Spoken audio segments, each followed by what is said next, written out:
Welcome to our channel. இந்த வீடியோவில் கான்ஸ்டியூஷனில் ஃபஸ்ட் டாபிக் நம்ம கவர் பண்ண போகிறோம். அதாவது மேக்கிங் ஆஃப் கான்ஸ்டியூஷன். ரொம்ப ஒரு இம்பார்ட்டன்ட் டாபிக். இதில் வந்து டிஎன்பிஎஸ்சியை பொறுத்தவரையும் ஒரு 4 to 5 கொஷின்ஸ் வந்து கேட்குறதுக்கு பாசிபிலிட்டி இருக்குது. ஸோ வீடியோ ஸ்கிப் பண்ணாமல் கடைசியிலையும் பாருங்கள். கண்டிப்பாக இதை பார்த்தீங்க அப்படின்னா தெளிவாக கான்ஸ்டியூஷனை எப்படி மேக் பண்ணாங்க அப்படிங்கிறத நீங்கள் கண்டிப்பாக புரிஞ்சுக்கலாம். ஸோ பார்க்கலாம் வாங்க.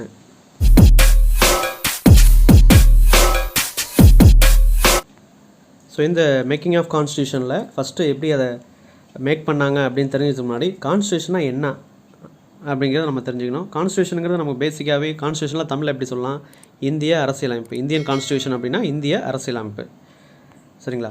ஸோ அப்போ இந்திய கான்ஸ்டியூஷனை பொறுத்தவரையும் நம்ம கண்ட்ரி பேர் இந்தியா அப்படிங்கிறது நமக்கு தெரியும்.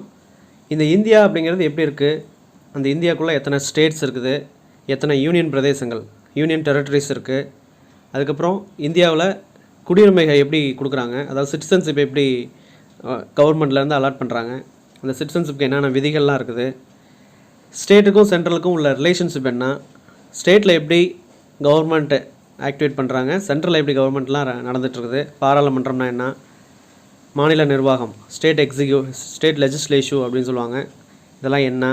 அதுக்கப்புறம் ஒரு சிட்டிசன்ஷிப்க்கு அரசியலமைப்புலேருந்து என்னென்ன கடமைகள்லாம் சொல்கிறாங்க, அடிப்படை கடமைகள், அதுக்கப்புறம் அடிப்படை உரிமைகள், fundamental rights and fundamental duties, இதெல்லாம் என்ன அப்படிங்கிறதெல்லாம் இந்த கான்ஸ்டியூஷனில் இருக்குது. அதாவது கான்ஸ்டியூஷனாக என்ன அப்படின்னு பார்த்தீங்கன்னா இந்தியா ஃபுல்லாக நம்ம இந்தியாங்கிறது என்ன, இந்தியாவுக்குள்ளே ஸ்டேட்ஸ் என்னென்ன ஸ்டேட்ஸ் இருக்குது, என்னென்ன யூனியன் டெரிட்டரிஸ் இருக்குது, இதெல்லாம் நம்ம டிஸ்கஸ் பண்ணுறோம். அதெல்லாம் எப்படி நம்ம தெரிஞ்சுக்கிறோம் அப்படின்னா கான்ஸ்டியூஷன் இந்திய அரசியலமைப்புலேருந்து தான் நம்ம தெரிஞ்சுக்கிறோம். சிட்டிசன்ஷிப் வந்து எப்படி எதை பேஸ் பண்ணி சிட்டிசன்ஷிப்பை அவைல் பண்ணுறாங்க, இந்த சிட்டிசன்ஷிப்புக்கு என்னென்ன விதிகள் எந்த பார்ட்டுக்குள்ளே வருது, அதுக்கப்புறம் fundamental duties and fundamental rights அப்படின்னா என்ன, அந்த ஃபண்டமெண்டல் டியூட்டிஸ் அண்ட் ஃபண்டமெண்டல் ரைட்ஸில் என்னென்ன கிளாஸிஃபிகேஷன்ஸ் இருக்குது, அது எதை பற்றி சொல்லுது, இதெல்லாம் கான்ஸ்டியூஷனில் தான் இருக்குது. நெக்ஸ்ட்டு கவர்மெண்ட்டுக்கு ஒரு செட் ஆஃப் இன்ஸ்ட்ரக்ஷன் சொல்லியிருப்பாங்க. அரசியலமைப்புலேருந்து சிட்டிசன்ஷிப்க்கு, அதாவது இந்தியாவில் வாழ்கிற மக்களுக்கு நீங்கள் கவர்மெண்ட்டில் இந்தமாரி சப்போர்ட்லாம் பண்ணணும் அப்படிங்கிறத பற்றி சொல்கிறது கான்ஸ்டியூஷன் தான். அது இங்கிலீஷில் என்னென்னு பார்த்தீங்கன்னா directive principle of state policies, அதாவது அரசுக்கு வழிகாட்டி நெறிமுறைகள் அப்படின்றது ஒரு சொல்லியிருப்பாங்க. அதுக்கப்புறம் ஸ்டேட் கவர்மெண்ட்டு சென்ட்ரல் கவர்மெண்ட் நம்ம சொன்ன மாதிரி என்ன ரிலேஷன்ஷிப்பு, இந்த ஸ்டேட் கவர்மெண்ட் சென்ட்ரல் கவர்மெண்ட்டில் அதாவது யூனியன் எக்ஸிக்யூட்டிவ் அப்படின்னு சொல்லுவாங்க, ஸ்டேட் எக்ஸிக்யூட்டிவ் அப்படின்னு சொல்லுவாங்க. யூனியன் எக்ஸிக்யூட்டிவில் வந்து என்ன சொல்கிறாங்க, அங்கே யார் ஃபஸ்ட்டு இருக்கா, செகண்டு, தேர்டு, அந்த செயின் எப்படி வருது அப்படின்னு சொல்லுவாங்க. அங்கே பிரசிடென்ட் இருப்பார், வைஸ் பிரசிடென்ட் இருப்பாங்க, பிரைம் மினிஸ்டர் இருப்பாங்க, அப்புறம் கவுன்சில் ஆஃப் மினிஸ்டர்ஸ் எல்லாம் இருப்பாங்க. ஸ்டேட் எக்ஸிக்யூட்டிவில் யார் வருவாங்க, ஃபஸ்ட்டு கவர்னர் வருவார், அதுக்கப்புறம் சீஃப் மினிஸ்டர், அதுக்கப்புறம் ஒவ்வொரு தொகுதிக்கும் எம்எல்ஏஸ், மினிஸ்டர், தமிழ்நாட்டு லெவலில் இருக்கிற மினிஸ்டர்லாம் இருப்பாங்க. அதுக்கப்புறம் ஜுடிஷரி, நீதியை பற்றி சொல்கிறது, அதில் வந்து சுப்ரீம் கோர்ட் இருக்குது, ஹை கோர்ட் இருக்குது, அதில் இருக்கிற தலைமை நீதிபதி, இங்கே இருக்கிற நீதிபதி, இதெல்லாம் வந்து சொல்லுவாங்க. ஸோ இதெல்லாம் எப்படி இருக்குது அப்படிங்கிறத கான்ஸ்டியூஷனில் தான் சொல்லியிருக்காங்க, சரிங்களா? ஸோ அப்போ அதை பற்றி கான்ஸ்டியூஷனில் வந்து நம்ம படிக்க போகிறோம். இதெல்லாம் கான்ஸ்டியூஷன், வாட் இஸ் கான்ஸ்டியூஷனில் இதெல்லாம் நம்ம கவர் ஆகும். நெக்ஸ்ட் பார்த்திங்க அப்படின்னா ஸ்டேட் கவர்மெண்ட்டுக்கும் சென்ட்ரல் கவர்மெண்ட்டுக்கும் எப்படி எலெக்ஷன் நடத்துகிறாங்க அப்படிங்கிறது இந்த கான்ஸ்டியூஷனில் நம்ம கவர் ஆகும். அப்போ ஃபுல்லாகவே இதெல்லாம் கான்ஸ்டியூஷன் தான். ஒரு இந்தியா எப்படி இருக்குங்கிறத ஆரம்பித்து அதுக்குள்ளே இருக்கிற சிட்டிசன்ஷிப்பு, அதுக்கு அவங்களுக்குள்ள ஃபண்டமெண்டல் டியூட்டிஸ் அண்ட் ரைட்ஸ், கவர்மெண்ட்டுக்கு ஒரு set of rules and regulations கொடுத்துருக்காங்க, அதாவது சிட்டிசன்ஸுக்குள்ள டைரக்டிவ் பாலிசிஸ் ஆஃப் ஸ்டேட் இது அப்படின்ட்டு. ஸோ அந்தமாரி எலெக்ஷன் எப்படி கண்டக்ட் பண்ணுறாங்க, இது எல்லாத்தையும் சேர்ந்தது தான் இந்தியன் கான்ஸ்டியூஷன், இந்திய அரசியல் அமைப்பு அப்படின்னு சொல்கிறோம். இந்த இந்திய அரசியல் அமைப்பு இப்போ மேக்கிங் ஹிஸ்ட்ரி ஆஃப் கான்ஸ்டியூஷன், இந்த டாபிக் நம்ம வரப்போகிறோம், ரொம்ப இம்பார்ட்டண்ட். இது எப்படி தயாரித்தாங்க அப்படின்னு பார்த்திங்க அப்படின்னா, நம்ம ஸ்டார்டிங்லாம் நம்ம இந்தியா நாட்டை யார் ஆளுண்டாங்க அப்படின்னு பார்த்தீங்கன்னா பிரிட்டிஷ்காரங்கிறது யார், பிரிட்டிஷ் அப்படின்னா இங்கிலாண்டுக்காரங்களோட பார்லிமெண்ட்டில் இருக்கிற சட்டத்தை ஏற்றி நம்ம நாட்டை ஒரு அடிமை நாட்டாக நடத்திட்டு இருந்தாங்க. அப்போ நம்ம எல்லாம் அவங்களுக்கு கீழே இருந்துட்டு இருந்தோம். இதுதான் வந்து ஸ்டார்டிங்கில் நடந்துகிட்ருக்குது. எப்போ நம்ம இண்டிபெண்டன்ஸ் கிடைக்கிறதுக்கு முன்னாடி எல்லாம் அவங்களோட கண்ட்ரோலில் தான் இருந்துகிட்டு இருந்துச்சு. அப்போ நமக்குன்னு ஒரு கான்ஸ்டியூஷன் கிடையாது, அவங்க பார்லிமெண்ட்டில் இயற்றப்பட்ட சட்டத்தால் நம்ம நாட்டையும் சேர்ந்து அவங்க மன்னர்கள்லாம் நம்ம கண்ட்ரோல் பண்ணிட்டு இருந்தாங்க. அப்போ இந்த மொதல் இந்தியாவுக்குன்னு நமக்கு ஒரு கான்ஸ்டியூஷன் அமைப்பு வேணும், இந்திய அரசியலமைப்பு எங்களுக்குன்னு தனிப்பட்ட நாடுக்கு வேணும் அப்படின்ட்டு கோரிக்கை வச்சவங்க யாருன்னு பார்த்தீங்க அப்படின்னா டிமாண்ட் அப்படின்னு சொல்லுவாங்க, கோரிக்கை. இந்த வந்து எங்களுக்குன்னு அரசியலமைப்பு வேணும், ரேட்படுத்தி கொடுங்க அப்படின்னு சொல்லி ஃபஸ்ட்டு நம்ம சொன்னவர் வந்து 1934 வந்து எம்என் ராய் அப்படிங்கிறவர் பண்ணார். அப்போ எம்என் ராய் யார்? இந்தியன் கம்யூனிஸ்ட் கட்சியோட ஃபவுண்டர், சிபிஐ அப்படின்னு சொல்லுவாங்க, கம்யூனிஸ்ட் பார்ட்டி ஆஃப் இந்தியா அப்படின்னு சொல்லலாம். அப்போ இவர் என்ன பண்ணியிருக்கிறாரு, 1934 பிரிட்டிஷ்காரங்கிட்ட இதேமாரி எங்களுக்கு இந்தியாவுக்குன்னு ஒரு கான்ஸ்டியூஷன் வேணும், அப்போ நீங்கள் அதுக்கு ரெடி பண்ணி கொடுங்க அப்படின்ற ஒரு ரெக்வெஸ்ட் கொடுக்குறாரு கம்யூனிஸ்ட் பார்ட்டியோட தலைவர். அப்போ அதை வந்து அது காதலையும் வாங்கிக்கல, யார் காதல் வாங்கிக்கல, பிரிட்டிஷ்காரங்க வந்து அதை பற்றி ஒரு இது ஜஸ்ட் காதலை வாங்கிட்டு ஓகே கேட்டுட்ருக்காங்க, இப்போ தானே ஆரம்பிக்கிறாங்க பார்த்துக்கலாம் அப்படின்னு சொல்லிட்டு விட்டுறாங்க. அடுத்து பார்த்திங்க அப்படின்னா 1935 இந்த வீடியோ கொஞ்சம் லென்த்தாக இருக்கும், பட் லென்த்தாக இருந்தாலும் ஸ்டார்டிங்கிலேருந்து ஃபுல்லாக கவர் பண்ணிங்க அப்படின்னா உங்களுக்கு பக்காவாக மேக்கிங் ஆஃப் கான்ஸ்டியூஷனில் எந்த டவுட்டும் இல்லாமல் உங்களுக்கு புரியும். அப்போ 1935 காங்கிரஸ் கட்சி, அதாவது இந்திய நேஷனல் காங்கிரஸ், அது அந்த கட்சி சார்பாக 1935 வந்து இதுமாரி எங்களுக்குன்னு இந்தியாவுக்குன்னு ஒரு கான்ஸ்டியூஷன் அசம்பிளி, ஒரு இந்திய அரசியலமைப்பு வந்து நாங்கள் உருவாக்கணும் அப்படின்னு சொல்லி பிரிட்டிஷ்காரங்கிட்ட ரெக்வெஸ்ட் வைக்கிறாங்க. அடுத்தது எப்போ வைக்கிறாங்கன்னு பார்த்தீங்கன்னா 1938. இந்த 1938 ஜவஹர்லால் நேரு அவர் வந்து இதேமாரி இந்தியன் கான்ஸ்டியூஷன் எங்களுக்கு தனிப்பட்ட நாடு வேணும் அப்படின்னு சொல்லி ரெக்வெஸ்ட் வைக்கிறாரு. அவர் யாருன்னு பார்த்தீங்கன்னா இந்திய நேஷனல் காங்கிரஸ் கட்சியோட தலைவர், சேர்மேன். சரிங்களா? இவர் எப்படி வேணும் அப்படின்னு சொல்கிறாருன்னு பார்த்தீங்கன்னா எங்களுக்கு வந்து தனிப்பட்ட அரசியலமைப்பு வேணும், உங்கள் கூட சேர்ந்து இருக்கிற ஒரு அரசியலமைப்பு வேணும், தனிப்பட்ட அரசியலமைப்பாக வேணும் அப்படின்னு சொல்கிறாரு. வயது வந்தோர் வாக்குரிமை அடிப்படையில் யூனிவர்சல் அடல்ட் பிரான்ச்சைசஸ் அவங்க பேஸ் பண்ணி, அதாவது ஓட்டுரிமை உள்ளவங்க ஓட்டு போட்டு அது அவங்க மூலிமா தேர்ந்தெடுத்தப்பட்ட ஒரு அரசியலமைப்பு எங்களுக்கு உருவாக்கப்படணும் அப்படின்னு சொல்லி கோரிக்கை வைக்கிறார். சரிங்களா?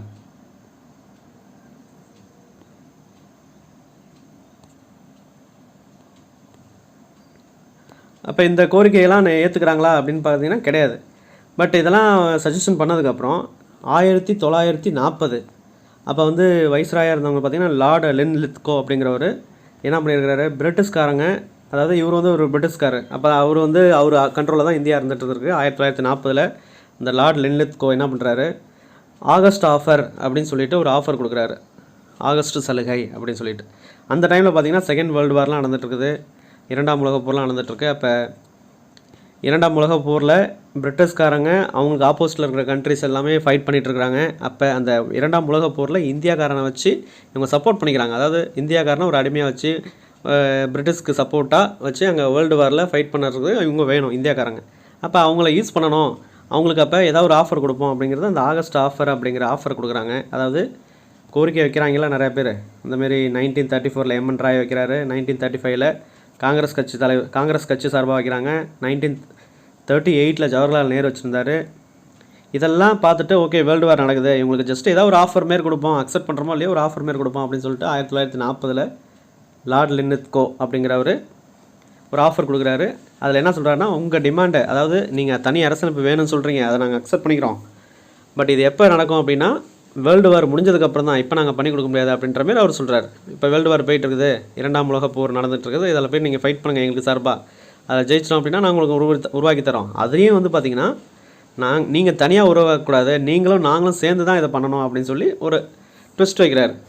அப்பயும் இந்தியா நீங்கள் தனியாக போய்ட்டு ஒரு அரசியலமைப்பு உருவாக்கிங்க அப்படின்னு அப்படி சொல்ல. ஸோ இருந்தாலும் டிமாண்ட் வந்து ஸ்டார்டிங்கில் அக்செப்ட் பண்ண ஃபஸ்ட்டு இதுதான் ஒரு குட் நியூஸ்னே சொல்லலாம். அடுத்தது 1942 சர் ஸ்டார்ஃபோர்ட் கிரிப்ஸ் வராங்க. இவர் என்ன சொல்கிறாருன்னா, இதுக்கு பேர் வந்து கிரிப்ஸ் மிஷன் அப்படின்னு சொல்லுவாங்க. இவங்க என்ன சொல்கிறாரு, இதேமாரி உங்களுக்கும் உள்ள கான்ஸ்டியூஷன் வந்து நீங்களே உருவாக்கிக்கலாம், பட் இப்போ வந்து செகண்ட் வேர்ல்டு வார் 2ஆம் உலகப் போர் நடந்துகிட்டு இருக்காது, முடிஞ்சதுக்கப்புறம் தான் அதை பண்ணுவோம் அப்படின்னு இவரும் சொல்கிறார். அப்படி இவரும் சொல்லும் போது என்ன பண்ணுறாங்க, பட் இவர் என்ன சொல்கிறாருன்னா, கிரிப்ஸ் தூதுக்குள்ள 2 பேரும் ஒரே தான் சொல்கிறாங்க. ரெண்டுக்கும் உள்ள டிஃப்ரென்ஸ் என்ன அப்படின்னு பார்த்தீங்கன்னா, இவர் வந்து ஆகஸ்ட் ஆஃபர்னு வர்றாரு, இது கிரிப்ஸ் மிஷன் அப்படின்னு சொல்லிட்டு வராரு. இதில் சொன்னவர் வந்து லார்ட் லின்லித்கோ, இதில் சர் ஸ்டார்ஃபோர்ட் கிரிப்ஸ். இவர் என்ன சொல்கிறாருன்னா, உங்களுக்கான கான்ஸ்டியூஷனை நீங்களே உருவாக்கிங்க அப்படின்னு சொல்லி யார் 1942 சர் ஸ்டார்ஃபோர்ட் கிரிப்ஸ் சொல்கிறாரு. பட் அதில் வந்து நாங்களும் சேர்ந்து தான் உருவாக்கணும் அப்படின்றது சொல்லியிருக்காரு. பட் அதை கம்பேர் பண்ணும்போது இந்த ஆஃபர் வந்து கொஞ்சம் பெஸ்ட்டாக இருக்குது அப்படின்னு சொல்லி இந்திய மக்களுக்கு கொஞ்சம் ஓகேவாக இருந்துச்சு. பட் இருந்தாலும் அப்போ காந்தி என்ன பண்ணுறாரு, காந்தி வந்து அதை அக்செப்ட் பண்ணலை. ஏன் அக்செப்ட் பண்ணல, எல்லாமே நீங்கள் போருக்கு பெண் சொல்கிறீங்க, போருக்கு பெண் என்ன, போர் முடிஞ்சதுக்கப்புறம் நீங்கள் பாட்டுக்கு அப்புறம் முடியாதுன்னு சொல்லிடுவீங்க, இதை நாங்கள் அக்செப்ட் பண்ண முடியாது அப்படின்னு சொல்கிறாரு. இது வந்து ஒரு போஸ்ட் எய்டட் செக், பின் தேதியிட்ட காசோலைங்கிற மாரி நீங்கள் சொல்கிறது இருக்குது, இது அக்செப்ட் பண்ண முடியாது அப்படின்னு சொல்லிட்டு காந்தியடிகள் வந்து அதை ரெஃப்யூஸ் பண்ணுறாரு, வேண்டாம் அப்படின்னு சொல்கிறார். அப்போ ஆல்மோஸ்ட் 1940 இந்த ஒரு 4-5 வருஷத்துக்கு வந்து பார்த்திங்கன்னா செகண்ட் வேர்ல்டு வார் நடந்துட்டுருக்கு. 1946 இது ஆல்மோஸ்ட் எண்ட் ஆகுது. இப்போ எண்ட் ஆகிற டைமில் என்ன பண்ணுறாங்க, 1946 கேபினட் மிஷன் அப்படின்னு சொல்லிட்டு இந்தியாவுக்கு வராங்க.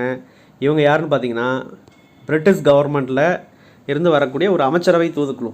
கேபினட் மிஷன் அப்படின்னு தமிழில் பார்த்தீங்க அப்படின்னா அமைச்சரவை தூதுக்குழு. இதுதான் ரொம்ப மெயின். இது ஒரு குழு. இந்த குழு மூலமாக இந்தியாவுக்கு தனி கான்ஸ்டியூஷன் உருவாக போகுது. சரிங்களா? ஸோ அப்போ இவங்க என்ன சொல்கிறாங்க, இந்த கேபினட் மிஷனில் யார் யார் வராங்க, இங்கிலாந்து பார்லிமெண்ட்லேருந்து வராங்க.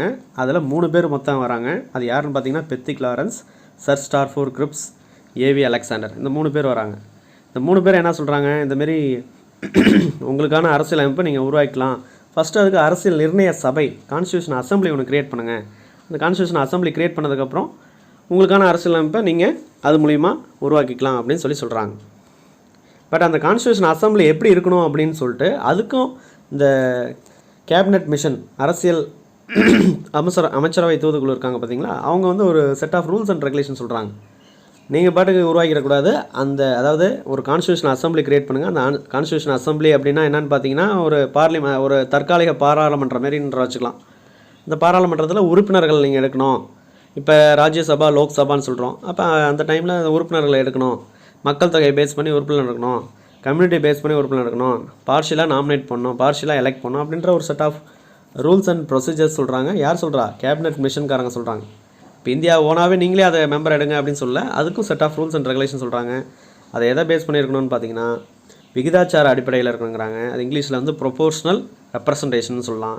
அடுத்து வந்து கம்யூனிட்டி பேஸ்டு இருக்கணும் அப்படின்னு சொல்லியிருக்காங்க. கம்யூனிட்டி அந்த காலத்தில் இருந்தது வந்து பார்த்திங்கன்னா முஸ்லீம், சிக்கு, ஜென்ரல். அந்த ஜென்ரல் கேட்டகரியில் தான் ஹிந்து, கிறிஸ்டின், எஸ்சி, எஸ்டி எல்லாமே வருவாங்க. சரிங்களா? அப்போ அடுத்து வந்து பார்த்திங்கன்னா பார்ஷியலி நாமினேட்டட் இருக்கணும், பார்ஷியலி எலெக்டட் பேசிஸில் வரணும். இன்டைரக்ட் எலெக்ஷன் அப்படின்னு சொல்லிட்டு இன்டைரக்ட், அதாவது எம்எல்ஏ தான் வந்து ஓட்டு போட்டு அந்த மெம்பரை செலக்ட் பண்ண போகிறாங்க. ஆனால் இது இன்டைரக்ட் எலெக்ஷன் பற்றதில் வரப்போகுது. சிங்கிள் டிரான்ஸ்ஃபரபிள் ஓட், ரகசிய ஒற்றை மாற்று வாக்கு அடிப்படையில் தேர்ந்தெடுக்கப்படணும் அப்படின்னு சொல்லி இதெல்லாம் கேபினட் மிஷன் இந்தியாக்காரங்க அந்த கோரிக்கையை ஏற்றுக்கிட்டு நீங்கள் ஒரு கான்ஸ்டியூஷன் அசம்பிளி க்ரியேட் பண்ணுங்கள். அந்த அசம்பிளியில் மெம்பரை செலக்ட் பண்ணணும். இந்திய மக்கள் தொகைக்கு ஏற்ற மாதிரி மெம்பர்ஸ், பார்லிமெண்ட் மெம்பர்ஸ் இருக்காங்க பார்த்திங்களா, அந்த மெம்பர்ஸ் வந்து அப்போ கான்ஸ்டியூஷன் அசம்பிளிக்கு அந்த மெம்பர்ஸ்னு சொல்லுவாங்க. அந்த மெம்பர் வந்து இந்த அடிப்படையில் தான் இருக்கணும் அப்படின்னு சொல்கிறாங்க. அப்போ 1946 அந்த டைமில் வந்து பார்த்திங்கன்னா இந்தியா எப்படி இருந்துச்சுன்னு பார்த்திங்கன்னா, இந்தியாவோட பாப்புலேஷன் வந்து நம்ம சொல்லுவோம். அதுக்கு முன்னாடி இந்தியா எப்படி இருந்துச்சுன்னு பார்த்திங்கன்னா அதில் ஒரு 11 ஸ்டேட்ஸ் இருந்துச்சுன்னு சொல்கிறாங்க. இப்போ வந்து நம்ம மாநிலம்னு சொல்கிறோம், அப்போ வந்து மாகாணம்னு சொல்லுவாங்க. 11 மாகாணங்கள் அப்படின்னு சொல்கிறாங்க. அதுக்கப்புறம் பார்த்திங்கன்னா 565 பிரின்ஸ்லி ஸ்டேட், சுதேச மன்னர்கள் இருந்திருக்காங்க அப்படின்னு சொல்கிறாங்க. அடுத்தது 4 சீஃப் கமிஷனர் ப்ரொவிஷன்ஸ் அப்படின்னு சொல்கிறாங்க. இப்போ இருக்கிற யூனியன் டெரிட்டரிஸ் மாரி, யூனியன் பிரதேசங்கள் மாரி இந்த 4 பேர் 4 ஒரு ஏரியா, அதாவது சீஃப் கமிஷனர் ப்ரொவிஷன்ஸ் அப்படின்னு சொல்லி இருந்திருக்காங்க. அதெல்லாம் டைரெக்டாக பிரிட்டிஷ் மன்னர்கள் வந்து ஆட்சி பண்ணியிருக்காங்க. பிரிட்டிஷ் மன்னர்கள் வந்து ஆட்சி பண்ணி இது பண்ணியிருக்காங்க. இப்போ இந்த 11 ஸ்டேட்ஸ்லேருந்து அது இந்திய மாகாணங்கள், பிரிட்டிஷ் இந்திய மாகாணங்கள் அப்படின்னு சொல்லலாம். அதில் வந்து பார்த்திங்கன்னா 292 மெம்பர்ஸ் வந்து தேர்ந்தெடுக்கப்படுறாங்க. அதுக்கப்புறம் இந்த பிரின்ஸ்லி சுதேச மன்னர்கள் அப்படின்னு பார்த்திங்கன்னா இதுக்கு வந்து புதுக்கோட்டை சமஸ்தானத்தை சேர்ந்த மன்னர், தஞ்சை சரபோஜி மன்னர், அதுக்கப்புறம் ஹைதராபாத் நிசாம், இதெல்லாம் ஒரு எக்ஸாம்பிளாக சொல்லலாம். அதேமாரி 565 சுதேச மன்னர்கள் இருந்திருக்காங்க. இந்த சுதேசன் மன்னர்கள்லேருந்து பாப்புலேஷனுக்கு பேஸ் பண்ணி மொத்தம் 93 பேர் அந்த கான்ஸ்டியூஷன் அசம்பிளிக்கு போகிறாங்க. இல்லை 11 மாநிலத்தில் இருந்து அங்கே இருக்கிற எம்எல்ஏ, 11 மாநிலத்தில் இருக்கிற எம்எல்ஏலாம் சேர்ந்து ஓட்டு போட்டு 292 மெம்பர்ஸ் வந்து கான்ஸ்டியூஷன் அசம்பிளிக்கு அனுப்புகிறாங்க. ரிமைனிங் 4 பேர் வந்து சீஃப் கமிஷனர் ப்ரொவிஷன்ஸ் இதிலேருந்து வராங்க. மொத்தம் டோட்டலாக 389. அது கீழே இங்கே கொடுத்துருக்காங்க. எப்படின்னு பார்த்தீங்கன்னா இப்போ 292 எங்கேருந்து வராங்க, 11 மாகாணத்துலேருந்து வராங்க. 4 பேர் அந்த சீஃப் கமிஷனர் ப்ரொவிஷன்ஸ்லேருந்து வராங்க. 93 பேர் வந்து எப்படி வராங்க, சுதேச மன்னர்கள் மூலிமா நாமினேட் பண்ணுறாங்க. இதில் வந்து 292 4 வந்து பார்த்திங்கன்னா எலெக்ஷன் பேஸில் வரப்போகிறாங்க. எலெக்ஷன் பேஸ்னால் அங்கே அந்த 11 மாகாணத்தில் இருக்கிற எம்எல்ஏக்கெல்லாம் சேர்ந்து 292 பேர் செலக்ட் பண்ணுறாங்க. எலெக்ஷன் ஓட்டு போட்டு செலக்ட் பண்ணுறாங்க. 4 பேரும் ஓட்டு போட்டு அங்கே இருக்கிற எம்எல்ஏக்கு மூலிமா ஓட்டு போட்டு 4 பேர் வராங்க. ரிமைனிங் 93 பேர் வந்து பார்ஷியலாக எலெக்ட் பண்ணுறாங்க. எப்படி எலெக்ட் பண்ணுறாங்கன்னா அந்த சுதேச மன்னர்கள்லாம் மக்கள் தொகையை பேஸ் பண்ணி, இப்போ விகிதாச்சார அடிப்படைன்னு ஃபஸ்ட்டு கண்டிஷன் சொல்லியிருக்கோம். அதில் 10 லட்சம் பேருக்கு ஒருத்தர் அப்படின்ற அடிப்படையில் தான் இருக்குது. அப்போ சின்ன சின்ன மன்னர்லாம் இருப்பாங்க. 4 லட்சம் 4 லட்சம் மன்னர்கள், 4 லட்சம் மக்கள் தொகை உள்ள மன்னர்கள், 2 லட்சம் மக்கள் தொகை, அவங்களுக்குலாம் வந்து தனியாக ஒரு மெம்பர்ஷிப் வாங்க முடியாது. அப்போ 2-3 மன்னர்லாம் சேர்ந்து அவங்கள ஒருத்தர் நாமினேட் பண்ணி அந்த பார்லிமெண்ட், அந்த கான்ஸ்டியூஷன் அசம்பிளிக்கு அப்போ அனுப்புகிறாங்க. அப்போ அனுப்பும்போது 93 பேர், 565 சுதேச மன்னர்களுக்கு 93 உறுப்பினர்கள் தான் கிடைக்குது. 4 தனி யூனியன் பிரதேசத்துலேருந்து இருக்குது, இது 11 மாகாணத்துலேருந்து வருது. சரிங்களா? அப்போ இந்த எம்எல்ஏ எலெக்ஷன், அதாவது இந்த 292 நாளும் எலெக்ஷன் பேஸ்டு வருது. இது எம்எல்ஏ எலெக்ஷன் மூலிமா தான் ஓட்டு போட்டு வந்திருக்காங்க. இந்த எம்எல்ஏ எலெக்ஷன் எப்போ நடந்துச்சு அப்படின்னு பார்த்தீங்கன்னா July and August 1946. 1947 July and ஆகஸ்ட்டில் எம்எல்ஏலாம் செலக்ட் பண்ணுறாங்க. எம்எல்ஏ மூலிமா அதாவது எம்எல்ஏ ஓட்டு போட்டு இந்த 296 பேரும் 93 பேர் பார்ஷியலி நாமினேட்டட் பேசிஸில் வராங்க. இந்த 296 எம்எல்ஏ ஓட்டு போட்டாங்க பார்த்தீங்களா, 296, அதை வந்து கம்யூனிட்டி வைஸாக, அதாவது கட்சி வைஸாக நம்ம பிரித்தோம் அப்படின்னா காங்கிரஸில் 208 பேர், முஸ்லீமில் 73 பேர், அதர்ஸில் 15 பேர், மொத்தம் 296. இப்போ இதை பார்த்துட்டு தான் அடுத்து நம்ம வரப்போகிறோம். அதாவது 11 மாகாணங்களில் இருந்து 292 பேர் எம்எல்ஏ மூலிமா அந்த மெம்பர்ஸ் வந்துருக்காங்க. 565 சுதேச மன்னர்கள் அவங்க மூலிமா 93 பேர் மெம்பர்ஸாக வந்திருக்காங்க. இதில் 11 மாநிலத்துலேருந்து வந்திருக்காங்க. 4 பேர் சீஃப் கமிஷனர். இதெல்லாம் ஆட் பண்ணும்போது 389 பேர் வருது. இந்த இது செலக்ட் பண்ணியிருக்காங்க பார்த்தீங்களா, இது எப்படி எடுத்தாங்க அப்படின்னு பார்த்தீங்கன்னா இந்த பேஸ் பண்ணி தான், அதாவது அவங்க கேபினெட் மிஷன் சொன்ன ப்ரொசீஜர் பேஸ் பண்ணி தான் அதை எடுத்திருக்காங்க. ஃபஸ்ட்டு கண்டிஷன் என்னென்னு சொல்லியிருந்தாங்க பார்த்தீங்கன்னா ப்ரொபோர்ஷனல் ரெப்ரசன்டேஷன். அப்படின்னா 10 லட்சம் பேருக்கு ஒருத்தர் அப்படின்ற பேசிஸில் அவங்க எடுத்திருக்காங்க. சரிங்களா? இப்போ 10 லட்சம் பேருக்கு ஒருத்தர் அப்படிங்கும்போது அப்போ மொத்தம் பார்த்தீங்கன்னா 389 மெம்பர் போயிருக்காங்க. அப்போ 380 பேர் இன்ட்டு 10 லட்சம் போட்டோம் அப்படின்னா 38 கோடியே 90 லட்சம் மக்கள் தொகை அந்த காலத்தில் இருந்துச்சு அப்படின்னு ஒரு கருத்து கணிப்பு நம்ம எடுத்துக்கலாம். எக்ஸாக்டானா அது கொஞ்சம் வேரியேஷன் ஆகும், பட் அந்த அளவுக்கு மக்கள் தொகை இருந்திருக்காங்க அப்படிங்கிற நம்ம எடுத்துக்கலாம். நெக்ஸ்ட்டு பார்த்திங்கன்னா கம்யூனிட்டி பேஸ்டு. அப்போ இந்த 389 பேர் வந்து 10 லட்சத்துக்கு ஒருத்தர்னு எடுத்திருக்காங்க. அடுத்த கண்டிஷன் பாருங்கள், முஸ்லீமு, சிக்கு, ஜென்ரல், இந்த 3 கேட்டகரியும் கவர் ஆகிற மாதிரி தான் இது வந்திருக்காங்க. நெக்ஸ்ட்டு தேர்ட் கண்டிஷன் என்ன சொல்கிறாங்க, பார்ஷியலி நாமினேட்டட்னா இந்த 93 பிரின்ஸ்லி ஸ்டேட் மன்னர்கள் இருக்காங்க பார்த்தீங்களா, அவங்க வந்து எல்லாம் நாமினேட் தான் பண்ணியிருக்காங்க. அவங்க ஓட்டு போட்டு இந்த 93 பேர் வரல. 565 பேர்லேருந்து 93 பேர் வந்து ஓட் பண்ணி தான் வந்திருக்காங்க. சாரி, நாமினேட் ஆகி வந்திருக்காங்க. அவங்களுக்கு ஓட்டு தேவையில்ல. அடுத்து பார்ஷியலி எலெக்டட் எதுலேருந்து வந்திருக்காங்க, 11 மாகாணத்துலேருந்து அங்கே இருக்கிற எம்எல்ஏக்கெல்லாம் சேர்ந்து 292 பேரை வந்து எலெக்ட் பண்ணி, அதாவது எம்எல்ஏலாம் சேர்ந்து ஓட்டு போட்டு இந்த ரகசிய ஒற்றை வாக்குன்னு சொல்லுவாங்க பார்த்தியா, அது ஓட்டு போட்டு அந்த கான்ஸ்டியூஷன் அசம்பிளிக்கு அனுப்புகிறாங்க. Next indirect election method. இப்போ மக்களாக ஓட்டு போட்டாங்களா அப்படிலாம் கிடையாது. இப்போ யார் ஓட்டு போட்டாங்க, எம்எல்ஏலாம் சேர்ந்து தான் ஓட்டு போட்டு இந்த 389 மெம்பர்ஸ்லாம் இதை 296 மெம்பர்ஸ் எம்எல்ஏ சேர்ந்து ஓட்டு போடுறாங்க. 93 பேர் இந்த சுதேச மன்னர்கள் மூலிமா செலக்ட் ஆகி வராங்க. அப்போ இது ஒரு இன்டைரக்ட் எலெக்ஷன் மெத்தடில் தான் அது செலக்ட் ஆச்சு. சிங்கிள் டிரான்ஸ்ஃபரபிள் ஓட்டு, ரகசிய ஒற்றை வாக்கு அடிப்படையில் எம்எல்ஏலாம் சேர்ந்து அந்த மெம்பர்ஸை செலக்ட் பண்ணது, அப்புறம் அந்த 93 சுதேச மன்னர்களை செலக்ட் பண்ணதெல்லாம் அதில் இருந்துச்சு. இதுதான் அதாவது கேபினெட் மிஷனில் உள்ள ரூல்ஸ் அண்ட் ரெகுலேஷன். இதை ஃபாலோ பண்ணி 389 பேர் இந்தியாவில் சேர்ந்த கட்சிக்காரங்க எல்லாம் சேர்ந்து, கம்யூனிஸ்ட் கட்சி, முஸ்லீம் லீக் கட்சி இதெல்லாம் சேர்ந்து என்ன பண்ணுறாங்க, 389 பேர் அந்த கான்ஸ்டியூஷன் அசம்பிளிக்கு அனுப்புகிறாங்க. அப்போ கான்ஸ்டியூஷன் அசம்பிளியில் வந்து 389 உறுப்பினர்கள் வந்துடுறாங்க.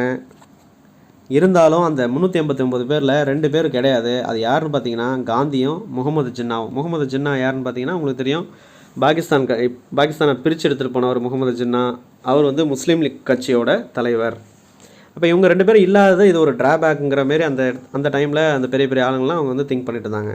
அப்போ அந்த கான்ஸ்டியூஷன் அசம்பிளி ஃபஸ்ட்டு மீட்டிங் எப்போ கண்டக்ட் ஆகுது அப்படின்னு பார்த்தீங்கன்னா, அதாவது அந்த கேபினெட் மிஷன் அமைச்சரவை தூதுக்குழு மூலிமா கான்ஸ்டியூஷன் அசம்பிளி அரசியல் நிர்ணய சபை அப்படிங்கிற ஒரு அமைப்பு கிரியேட் ஆச்சு. அது அந்த விகிதாச்சார அடிப்படை partially nominated elected MLA base பண்ணி இந்த சிங்கிள் டிரான்ஸ்ஃபர் ஓட்டு மூலிமா 389 பேர் செலக்ட் ஆகி வந்திருக்காங்க.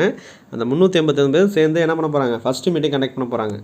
அப்போ மீட்டிங் கண்டக்ட் பண்ணுறதுக்கு எல்லாத்துக்கும் இன்வைட் பண்ணுறாங்க, முக்கியமான கட்சிக்காரங்க எல்லாம் சேர்ந்து. பட் அந்த மீட்டிங்கில் ஃபஸ்ட்டு மீட்டிங் எப்போ கண்டக்ட் பண்ணாங்கன்னு பார்த்தீங்கன்னா 1946 டிசம்பர் 9. அந்த 1946 டிசம்பர் 9 கலந்துக்கிட்டது ஒன்லி 211 பேர் மட்டும்தான். 211 மட்டும்தான் கலந்துக்கிட்டாங்க. இதில் யார் யாரெல்லாம் கலந்துக்கல அப்படின்னு பார்த்தீங்கன்னா, இந்த 192 அப்புறம் 4 இது ரெண்டும் சேர்ந்தா என்ன வரும்? 196. இந்த 196 பேரில் 73 முஸ்லீம் லீக் கட்சியோட மெம்பர்ஸ் வந்து கலந்துக்கல. ஏன் கலந்துக்கல அப்படின்னா, அவங்களுக்குலாம் 2 நாடுகள் கொள்கை, அதாவது பாகிஸ்தான் எங்களை வந்து இந்தியாவோட இருக்க விருப்பம் இல்லை முஸ்லீம்லாம் சேர்ந்து, அதனால் நாங்களாம் தனியாக போயிட்டு பாகிஸ்தான் ஒரு நாட்டை உருவாக்கிறோம், எங்களை பிரித்து விடுங்க, அதனால் நாங்கள் வரல, இந்த மெம்பர்ஸ் இந்த கான்ஸ்டியூஷன் அசம்பிளி எங்களுக்கு பிடிக்கல. ஏன்னா முகமது ஜின்னா ஆல்ரெடி கலந்துக்கல, முகமது ஜின்னாவும் காந்தியும். அப்போ அவங்க உறுப்பினர் மட்டும் எப்படி கலந்துக்குவாங்க? ஏன்னா எல்லாம் இவங்க பை நேஷன், 2 நாடு கொள்கை, 2 கான்ஸ்டியூஷன் அமைப்பு, இதெல்லாம் வேணும் அப்படின்னு சொல்லி அவங்க கலந்துக்கல. அப்போ அந்த 73 பேர் வரமாட்டாங்க. அதுக்கப்புறம் பார்த்திங்கன்னா அந்த 93ல் யாருமே வரல, பிரின்ஸ்லி ஸ்டேட்லேருந்து யாருமே வரல. அப்புறம் ரிமைனிங்கில் ஒரு சில பேர் வரல. இதெல்லாம் போய் 211 பேர் மட்டும்தான் ஃபஸ்ட்டு மீட்டிங்கில் ப்ரெசண்ட் ஆகிருந்தாங்க. அந்த மெம்பர்ஸ் 211 மெம்பர்ஸ் மட்டும்தான் ஃபஸ்ட்டு இதில் ஜாயின்ட் ஆகிருந்தாங்க. நெக்ஸ்ட்டு அப்போ இந்த மீட்டிங்லாம் இப்போ 211 பேர் இருக்காங்க. அந்த 211 பேரும் லீட் பண்ணுறதுக்கு ஒரு தலைவர் வேணும் இல்லையா? அந்த தலைவர் யாருன்னு பார்த்தீங்கன்னா சச்சிதானந்த சின்ஹா, அவர் தான் தேர்ந்தெடுக்காங்க. இவருக்கு பேர் வந்து டெம்பரரி பிரசிடெண்ட்டாக, அதாவது தற்காலிக தலைவராக அவர் நியமிக்க வச்சுருக்காங்க. இந்த டெம்பரரி பிரசிடெண்ட் சச்சிதானந்த சின்ஹாவை எப்படி எடுத்தாங்க அப்படின்னு பார்த்தீங்கன்னா, அந்த 211 பேரில் வயசானவங்க ஓல்டஸ்ட் மெம்பர் யார் அப்படின்னு பார்த்தீங்கன்னா இவர் தான். அதனால் இப்போ மீட்டிங் நடத்துறதுக்கு 211 பேர் தலைவர் இல்லாமல் நடத்த முடியுமா? நடத்த முடியாதுல்ல. அதனால் 211 பேர் இந்த வயசான மெம்பர் ஒருத்தரை தேர்ந்தெடுத்து அது தலைவராக தற்காலிகமாக போட்டிருக்காங்க. அது எந்த கான்செப்ட்லேருந்து எடுத்தாங்கன்னா, ஃப்ரெஞ்ச் ப்ராக்டிஸ், அதாவது ஃப்ரெஞ்சு அடிப்படையில், ஃப்ரெஞ்சு அவங்க நாட்டுக்காரங்க இந்த பேசிஸ்லாம் அவங்க ஃபாலோ பண்ணியிருக்காங்க. அதை பார்த்துட்டு அதை பேசிஸில் இந்த தற்காலிக தலைவர் வயசானவரை சச்சிதானந்த சின்ஹாவை எடுத்திருக்காரு. அடுத்த இது எப்போ 1946 டிசம்பர் 9 ஃபஸ்ட்டு மீட்டிங்கில் தற்காலிக தலைவராக தேர்ந்தெடுத்து டிஸ்கஸ் பண்ணுறாங்க. இதேமாரி கான்ஸ்டியூஷன் அசம்பிளி, அரசியல் நிர்ணய சபையில் கான்ஸ்டியூஷன் அசம்பிளின்னு சொல்லுவோம் இங்கிலீஷில். அதில் என்ன பண்ணுறாங்க, இதுமாதிரி நமக்காக ஒரு கான்ஸ்டியூஷன், இந்தியன் கான்ஸ்டியூஷன் வந்து க்ரியேட் பண்ணோம், இது எப்படி பண்ணலாம் அப்படின்னு சொல்லிட்டு ஃபஸ்ட்டு மீட்டிங் ஸ்டார்ட் பண்ணுறாங்க. அடுத்த 2 டேஸில் 1946 டிசம்பர் 11 என்ன பண்ணுறாங்க, பர்மனன்ட் பிரசிடெண்ட் மீட்டிங் மெம்பர்லாம் சேர்ந்து ஓட்டு போட்டு பர்மனன்ட் பிரசிடெண்ட்டாக தேர்ந்தெடுக்கிறாங்க. அவர் யாருன்னு பார்த்தீங்கன்னா டாக்டர் ராஜேந்திர பிரசாத். இவர் தான் இந்தியாவோட ஃபஸ்ட்டு பிரசிடெண்ட்டும் கூட. அது அடுத்தது நம்ம வரும். அவருக்கு wise president, permanent president permanent தலைவராக எடுத்திருக்காங்க. அவங்களுக்கு வைஸ் பிரசிடெண்ட் 2 பேர் வேணும் இல்லையா? அந்த 2 பேர் யாருன்னு பார்த்தீங்கன்னா ஹச்சி முகர்ஜி, விடி கிருஷ்ணமாச்சாரி. இவங்க 2 பேர்த்தையும் வைஸ் பிரசிடெண்ட்டாக நியமிச்சிருந்தாங்க இந்த கான்ஸ்டியூஷன் அசம்பிளியில் இருக்கிற மெம்பர்ஸ். அடுத்தது பார்த்திங்க அப்படின்னா 1946 டிசம்பர் 13. டேட்டு ஒவ்வொன்றுக்கும் டேட்டு இயர்லாம் மெயின். அந்த 1946 டிசம்பர் 9 ஃபஸ்ட்டு மீட்டிங் கண்டக்ட் பண்ணியிருந்தாங்க. 1946 டிசம்பர் 11 பர்மனன்ட் பிரசிடெண்ட்டாக ராஜேந்திர பிரசாத் நியமிச்சிருக்காங்க. 1946 டிசம்பர் 13, 2 நாளுக்கு அப்புறம். இப்போ 13 என்ன பண்ணுறாங்க, இந்த பிரியாம்பிள் அப்படிங்கிற ஒரு முகப்புரை, அதில் இருக்கிற அப்ஜெக்டிவ் ரெசல்யூஷன் வந்து ஜவஹர்லால் நேரு அவர்கள் வந்து முன்மொழிஞ்சிருக்காங்க. யாருக்கு, கான்ஸ்டியூஷன் அசம்பிளியில். இந்தமாரி நம்ம கான்ஸ்டியூஷன் அசம்பிளி, அந்த கான்ஸ்டியூஷன் அசம்பிளியில் இவர் ஜவஹர்லால் நேரு போய் என்ன சொல்கிறாரு, இதுமாரி நம்ம இந்திய அரசியலமைப்பு உருவாக்கணும்னா என்ன பண்ணோம், ஒரு முகவரை வேணும், அந்த முகவரை நான் இப்போ முன்மொழிகிறேன், இதை பார்த்துட்டு நீங்கள் அக்செப்ட் பண்ணிக்கங்க அப்படின்னு சொல்கிறாரு.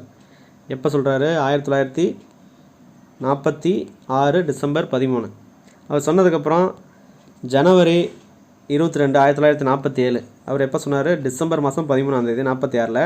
1947 ஜனவரி 22 என்ன பண்ணுறாங்க, அப்ஜெக்டிவ் ரெசல்யூஷன், அந்த முகவரை பிரியாம்பிள் அப்படின்னு சொல்லுவாங்க, அது வந்து கான்ஸ்டியூஷன் அசம்பிளி அக்செப்ட் பண்ணிட்டாங்க. ஓகே, நல்லாயிருக்கு அப்படின்னு சொல்லிட்டு இதை வந்து நம்ம முகவரையாக வச்சு நம்ம constitution assembly constitution making work வந்து நம்ம ஸ்டார்ட் பண்ணலாம் அப்படின்னு சொல்லி இது பண்ணுறாங்க. பட் இருந்தாலும் இதெல்லாம் இந்த ஒர்க்கு போயிட்டு இருந்தனாலும் இந்த முகமது ஜின்னா என்ன பண்ணுறாரு, இஷ்யூ வந்து க்ரியேட் பண்ணுறாரு. எங்களுக்கு தனி நாடு தான் வேணும், நாங்கள் வந்து ஒன்றா இருக்க முடியாது, இந்தியாவோட நாங்கள் இருக்க விரும்பல, நாங்கள் தனியாக போயிட்டு தனி கான்ஸ்டியூஷன் அசம்பிளி க்ரியேட் பண்ணி நாங்கள் தனியாக ஆட்சி இது பண்ணிக்கிறோம் அப்படின்னு சொல்லிட்டு அவர் போராட்டம் பண்ணுறாரு, பிரச்சனை பண்ணுறாரு. அப்போ இதை சால்வ் பண்ண இல்லையா, இந்த சால்வ் பண்ணுறதுக்கு என்ன பண்ணுறாங்கன்னா, மவுண்ட் பேட்டன் பிரபு வராரு. இவர் ஜூன் 3 பிளான் அப்படின்னு ஒரு பிளான் விட்றாரு. இவர் எப்போ வராருன்னு பார்த்தீங்கன்னா பிப்ரவரி 1947 வராரு. அந்த டைமில் ஜூன் 3 பிளான் ஒரு ஆஃபர் விட்றாரு. அதை ஒரு பிளான், அந்த பிளானில் என்ன சொல்கிறாங்கன்னா, நீங்கள் 2 பேரும் சண்டை போட்டுக்கிறீங்க, அப்போ இந்தியனுங்கிற ஒரு யூனியன், ஸ்டார்டிங்கில் வந்து இந்திய நாடுன்னு சொல்லலாம், இந்தியன் யூனியன் அப்படின்னு சொல்லுவாங்க. இந்த இந்திய நாட்டை வந்து, இந்திய யூனியனை வந்து 2ஆக பிரிச்சுக்கலாம்.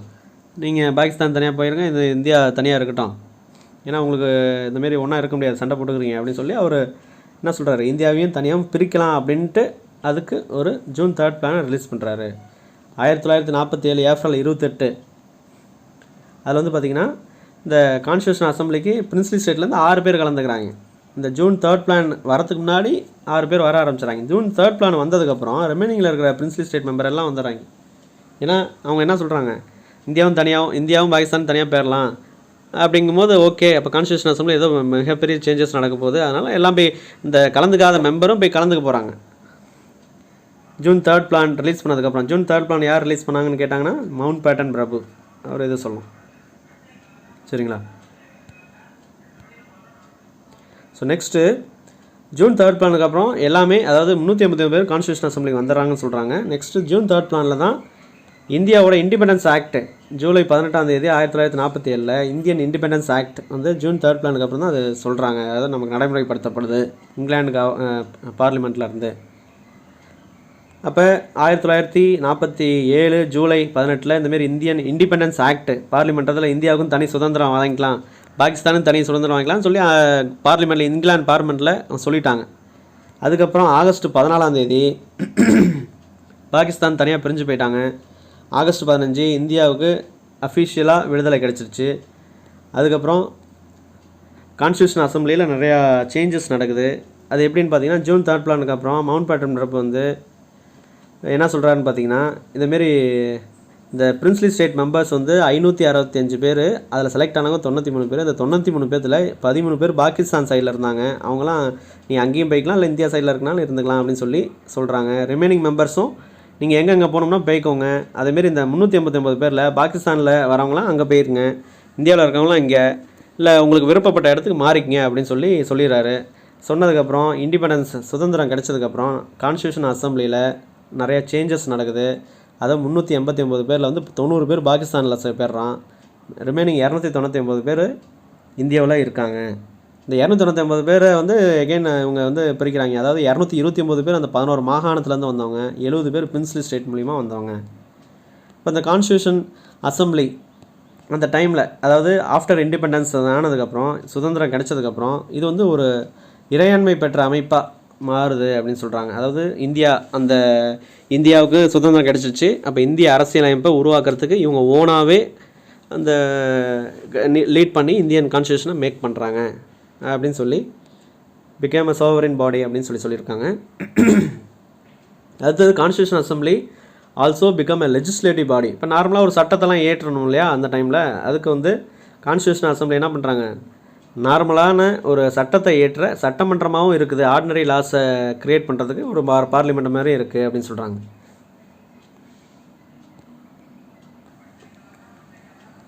ஸோ அப்போ அந்த கான்ஸ்டியூஷன் அசம்பிளி 2 ஒர்க்காக ஸ்ப்ளிட் ஆகுது. ஒன்று வந்து கான்ஸ்டியூஷனை க்ரியேட் பண்ணுறது, அதாவது மேக் பண்ணுறதுக்கு தனி ஒரு கமிட்டி மாரி போயிட்டுருக்குது. அடுத்தது நார்மலாக ஒரு சட்டமன்றம் மாரி, அதில் நார்மல் சட்டத்தெல்லாம் இயற்றத்துக்கு ஒரு சட்டமன்றம் மாரி இருக்குது அப்படின்னு சொல்கிறாங்க. அப்போ அந்த டைமில் factory act, labour act, wages act இதெல்லாம் வந்துருக்கிறதுனால அந்தமாரி சாதாரண சட்டங்கள் மக்களுக்கு தேவைப்படுற மாரி இருக்கிறதெல்லாம் ஒரு சட்டமன்றம் மாரி இருந்து செயல்படுறதுக்கும் சட்டத்தை இயற்றத்துக்கும் இது பண்ணுறாங்க. அதுக்கு கான்ஸ்டியூஷனை க்ரியேட் பண்ணுறதுக்கு ராஜேந்திர பிரசாத் தான் ஹெட்டாக இருந்திருக்கிறாரு. நார்மலாக ஒரு சட்டமன்றம் மாரி இருந்து அதில் சட்டத்தை ரிலீஸ் பண்ணுறது வந்து யாருன்னு பார்த்தீங்கன்னா ஜிவி மாவலங்கர் சபாநாயகராக இருந்திருக்கிறாரு. அப்போ கான்ஸ்டியூஷன் அது மட்டும் தான் அவங்களோட வேலையா அப்படின்னு பார்த்தீங்கன்னா கிடையாது. அவங்க ஒரு சில அதர் ஃபங்க்ஷன்ஸும் பண்ணுறாங்க. அது என்னென்னு பார்த்தீங்கன்னா, ஜூலை 22, 1947 அந்த டைமில் வந்து நேஷ்னல் ஃப்ளாகை வந்து கான்ஸ்டியூஷன் அசம்பிளி அக்செப்ட் பண்ணிக்கிறாங்க. இந்திய அரசியலமைப்பில் இருக்கிற அரசியல் நிர்ணய சபை வந்து என்ன பண்ணுறாங்க, அக்செப்ட் பண்ணிக்கிறாங்க. அரசியல் நிர்ணய சபை அப்படிங்கிறது ஒரு தற்காலிக பாராளுமன்றம் மாரி அப்போ இருந்திருக்குது. இவங்க கம்ப்ளீட் ஒர்க் முடிஞ்சதுக்கப்புறம் அது பார்லிமெண்ட்டாக மாறுது.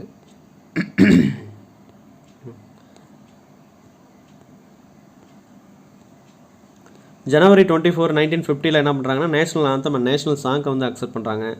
மே மாதம் 1949 காமன்வெல்த்தில் இந்தியா மெம்பரும் இருக்கணும்ல, அதனால் அந்த டைமில் வந்து இந்தியன் கான்ஸ்டியூஷன் அந்த இருக்கிற கான்ஸ்டியூஷன் அசம்பிளி மூலிமா மக்களை தேர்ந்தெடுத்து காமன்வெல்த் மெம்பர்ஸில் இவங்களை நம்ம இந்திய மக்களையும் ஜாயின் பண்ணி வைக்கிறாங்க. ஜனவரி 24, 1915 வந்து ராஜேந்திர பிரசாத் வந்து பெர்மனண்ட் பிரசிடெண்ட்டாக, அதாவது இந்தியாவோட ஃபஸ்ட்டு பிரசிடெண்ட்டாக கான்ஸ்டியூஷன் அசம்பிளி வந்து தேர்வு பண்ணி அனுப்புகிறாங்க. அப்போ கான்ஸ்டியூஷன் அசம்பிளியில் ஃபஸ்ட்டு மீட்டிங் அப்படின்னு பார்த்தீங்கன்னா 1946 டிசம்பர் 9. லாஸ்ட் மீட்டிங் எப்போ அப்படின்னு பார்த்தீங்கன்னா 1950 ஜனவரி 24. ராஜேந்திர பிரசாத் வந்து ஃபஸ்ட்டு பிரசிடெண்ட்டாக செலக்ட் பண்ணுறது அதான் லாஸ்ட் மீட்டிங் கூட. அதுக்கப்புறம் இந்திய அரசியலமைப்பு வந்து நடைமுறைக்கு வருது. அது எப்போ வருது அப்படிங்கிறது அடுத்தது நம்ம பார்ப்போம். இப்போ கான்ஸ்டியூஷன் அசம்பிளி வந்து ஒரு ப்ரொஃபஷனல் பார்லிமெண்ட். எப்போ அப்படின்னு பார்த்தீங்கன்னா 1950 ஜனவரி 26. அதாவது 1950 ஜனவரி 26 தான் இந்திய அரசியலமைப்பு வந்து நடைமுறைக்கு வருது. இது அக்செப்ட் பண்ணது வந்து பார்த்திங்கன்னா 1949 நவம்பர் 26, 1949 நவம்பர் 26 வந்து என்ன பண்ணுறாங்க, கான்ஸ்டியூஷன் ஒர்க்கு ஃபுல்லாக முடிஞ்சு கான்ஸ்டியூஷன் அசம்பிளியில் சப்மிட் பண்ணுறாங்க. ஃபைனலாக அதை அக்செப்ட் பண்ணிட்டாங்க. கான்ஸ்டியூஷன் அசம்பிளி அக்செப்ட் பண்ணிட்டாங்க ஃபைனல் இதை. அதை மக்களுக்கு நடைமுறைப்படுத்தப்பட்ட நாள் எப்போ அப்படின்னு பார்த்தீங்கன்னா ஜனவரி 26, 1950 ஜனவரி 26. ஒரு 20-30 நாள் வந்து வெயிட் பண்ணி அதுக்கப்புறம் சப்மிட் பண்ணியிருக்காங்க. Time for making the constitution. அப்போ இந்த ஜனவரி இல்லை இம்ப்ளிமெண்ட் பண்ணதுக்கப்புறம் அதிலிருந்து 1952, அதுக்கப்புறம் தான் 52க்கு அப்புறம் தான் எலெக்ஷன்லாம் நடத்த ஆரம்பித்தாங்க. அப்போ இந்த டைமில் டியூரேஷன், இந்த டைமில் வந்து கான்ஸ்டியூஷன் அசம்பிளி தான் ஒரு தற்காலிக பாராளுமன்ற மாரி ஒர்க் ஆச்சு அப்படின்னு சொல்கிறாங்க. சரிங்களா? அப்போ இந்த கான்ஸ்டியூஷனுக்கு எடுத்துக்கிட்ட நாட்கள் எவ்வளோ அப்படின்னு பார்த்தீங்கன்னா, இதை ஸ்டார்ட் பண்ணது 1946 டிசம்பர் 9 ஃபஸ்ட்டு மீட்டிங் போட்டாங்க பார்த்தீங்களா, அது கம்ப்ளீட் பண்ணது 1949 நவம்பர் 26 இந்த டைமில் தான். அப்போ இந்த டியூரேஷன் பார்த்திங்க அப்படின்னா 2 years 11 months 18 days. இதெல்லாம் கொஸ்டினில் கேட்டிருக்காங்க, டிஎன்பிஎஸ்சியில் கேட்டிருக்காங்க. ரொம்ப important. Constitution making of constitution time duration என்ன அப்படின்னு கேட்பாங்க. 2 years 11 months 18 days. இந்திய அரசியலமைப்பு உருவாக்குறதுக்கு எடுத்துக்கொண்ட காலம் எவ்வளவு அப்படின்னு கேட்கலாம். 2 வருஷம் 11 மாதம் 18 நாட்கள் அப்படின்னு சொல்லி இந்த ஆப்ஷன் கொடுப்பாங்க. இந்த நாட்கள் ஏதாவது சேஞ்ச் பண்ணுவாங்க, இல்லை மந்தில் சேஞ்ச் பண்ணுவாங்க, லைட்டாக கன்ஃபியூஸ் பண்ணுவாங்க. நம்ம தெளிவாக இருக்கணும். இப்போ 1949 நவம்பர் 26 வந்து கான்ஸ்டியூஷன், இந்தியன் கான்ஸ்டியூஷனோட அமைப்பை கான்ஸ்டியூஷன் அசம்பிளி அக்செப்ட் பண்ணிக்கிட்டாங்க. பட் அதை நடைமுறைப்படுத்தினது எப்போ அப்படின்னு பார்த்தீங்கன்னா 1950 ஜனவரி 26. டிஃப்ரென்ஸ் தெரியணும். கான்ஸ்டியூஷன் அசம்பிளி வந்து இந்தியன் கான்ஸ்டியூஷன் க்ரியேட் பண்ணி அதை ஏற்றுக்கிட்ட நாள் வந்து 1949 நவம்பர் 26. அதை வந்து மக்களுக்கு நடைமுறைப்படுத்தினது எப்போன்னு பார்த்தீங்கன்னா ஜனவரி 26 நவம்பர் 50. அப்போ 26லேருந்து அடுத்த ஒரு மாதம் வந்து வெயிட் பண்ணியிருக்காங்க. ஜனவரி 26 வரலையும் ஒரு மாதம் வெயிட் பண்ணி தான் பண்ணியிருக்காங்க. ஏன் வெயிட் பண்ணாங்க அப்படின்னு பார்த்தீங்கன்னா ஜனவரி 26 ஒரு ஹிஸ்டாரிக்கல் ஈவெண்ட் நடந்துச்சு. அது லாகூர் காங்கிரஸ் மாநாட்டில் வந்து பார்த்திங்கன்னா, அப்போ இங்கே இருக்கிற காங்கிரஸ் கட்சி தலைவர்கள் எல்லாம் சேர்ந்து என்ன பண்ணியிருக்காங்க, 1930 சுதந்திர தினமாக நாங்கள் கொண்டாட போகிறோம் அப்படின்னு சொல்லி பிரிட்டிஷ்க்கு எகெயின்ஸ்டாக அந்த நாளை கொண்டாடினாங்க. அந்த நாள் வந்து ஜனவரி 26 வரத்துக்கு 1950. அது வந்த டைமில், அதாவது ஒரு மாதம் தானே அந்த நாள் வந்துச்சுன்னா, அந்த டைமில் நம்ம கான்ஸ்டியூஷனை வந்து நடைமுறைப்படுத்தலாம், ஒரு ஹிஸ்டாரிக்கல் ஈவெண்ட்டாக இருக்கும் அப்படின்னு சொல்லி ஒரு வரலாறில் இடம் பிடிக்கிறதுக்காக அந்த நாளில் கான்ஸ்டியூஷன் அமைப்பு வந்து ரிலீஸ் பண்ணுறாங்க. ஏன் இவ்வளோ நாள் டைம் எடுத்துச்சு அப்படின்னு பார்த்தீங்கன்னா 60 கண்ட்ரியை ரெஃபர் பண்ணி பண்ணதுனால அது டைம் எடுத்துச்சு. இதுக்கு 60 lakhs அமௌண்ட்டை ஸ்பெண்ட் பண்ணி வந்து பண்ணியிருக்கிறதுனால 60 லட்ச ரூபா செலவு பண்ணி பண்ணியிருக்காங்க. அதுமாரி 60 கண்ட்ரியை ரெஃபர் பண்ணியிருக்காங்க. 60 கண்ட்ரி ரெஃபர் பண்ணி அதில் பெஸ்ட்டு எதுவோ அந்த நாலேஜெல்லாம் கெயின் பண்ணி அதை பேஸ் பண்ணி தான் நம்ம கான்ஸ்டியூஷனை க்ரியேட் பண்ணியிருக்கோம். கான்ஸ்டியூஷன் க்ரியேட் பண்ணும்போது மொத்தம் எத்தனை கமிட்டி இருந்துச்சுன்னு பார்த்தீங்கன்னா, மேஜர் கமிட்டி பெரிய குழுக்கள், மைனர் கமிட்டினா சின்ன குழுக்கள். இப்போ மேஜர் கமிட்டியில் 8 மேஜர் கமிட்டிஸ் இருந்திருக்கு, மைனர் குழு 13 சின்ன குழு இருந்திருக்குது. அதில் மேஜர் கமிட்டியில் ரொம்ப இம்பார்ட்டன்ட் கமிட்டி என்னென்னா டிராஃப்டிங் கமிட்டி.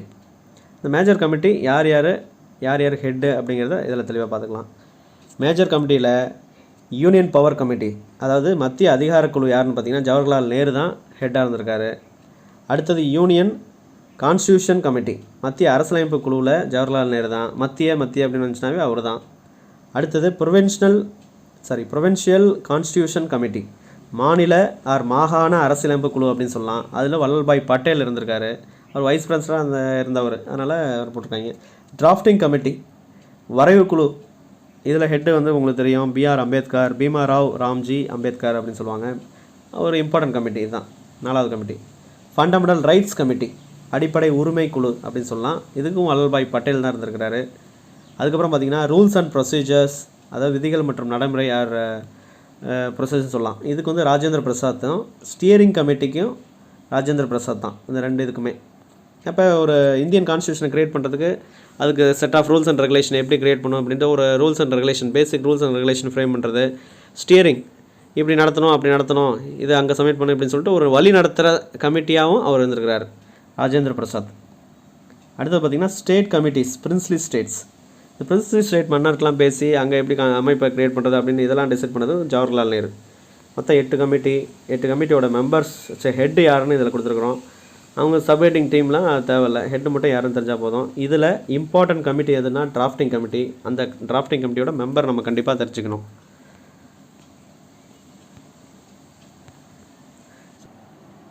ஸோ அந்த டிராஃப்டிங் கமிட்டியில், அதாவது 8 மேஜர் கமிட்டிஸில் டிராஃப்டிங் கமிட்டிங்க தான் ரொம்ப இம்பார்ட்டண்ட்.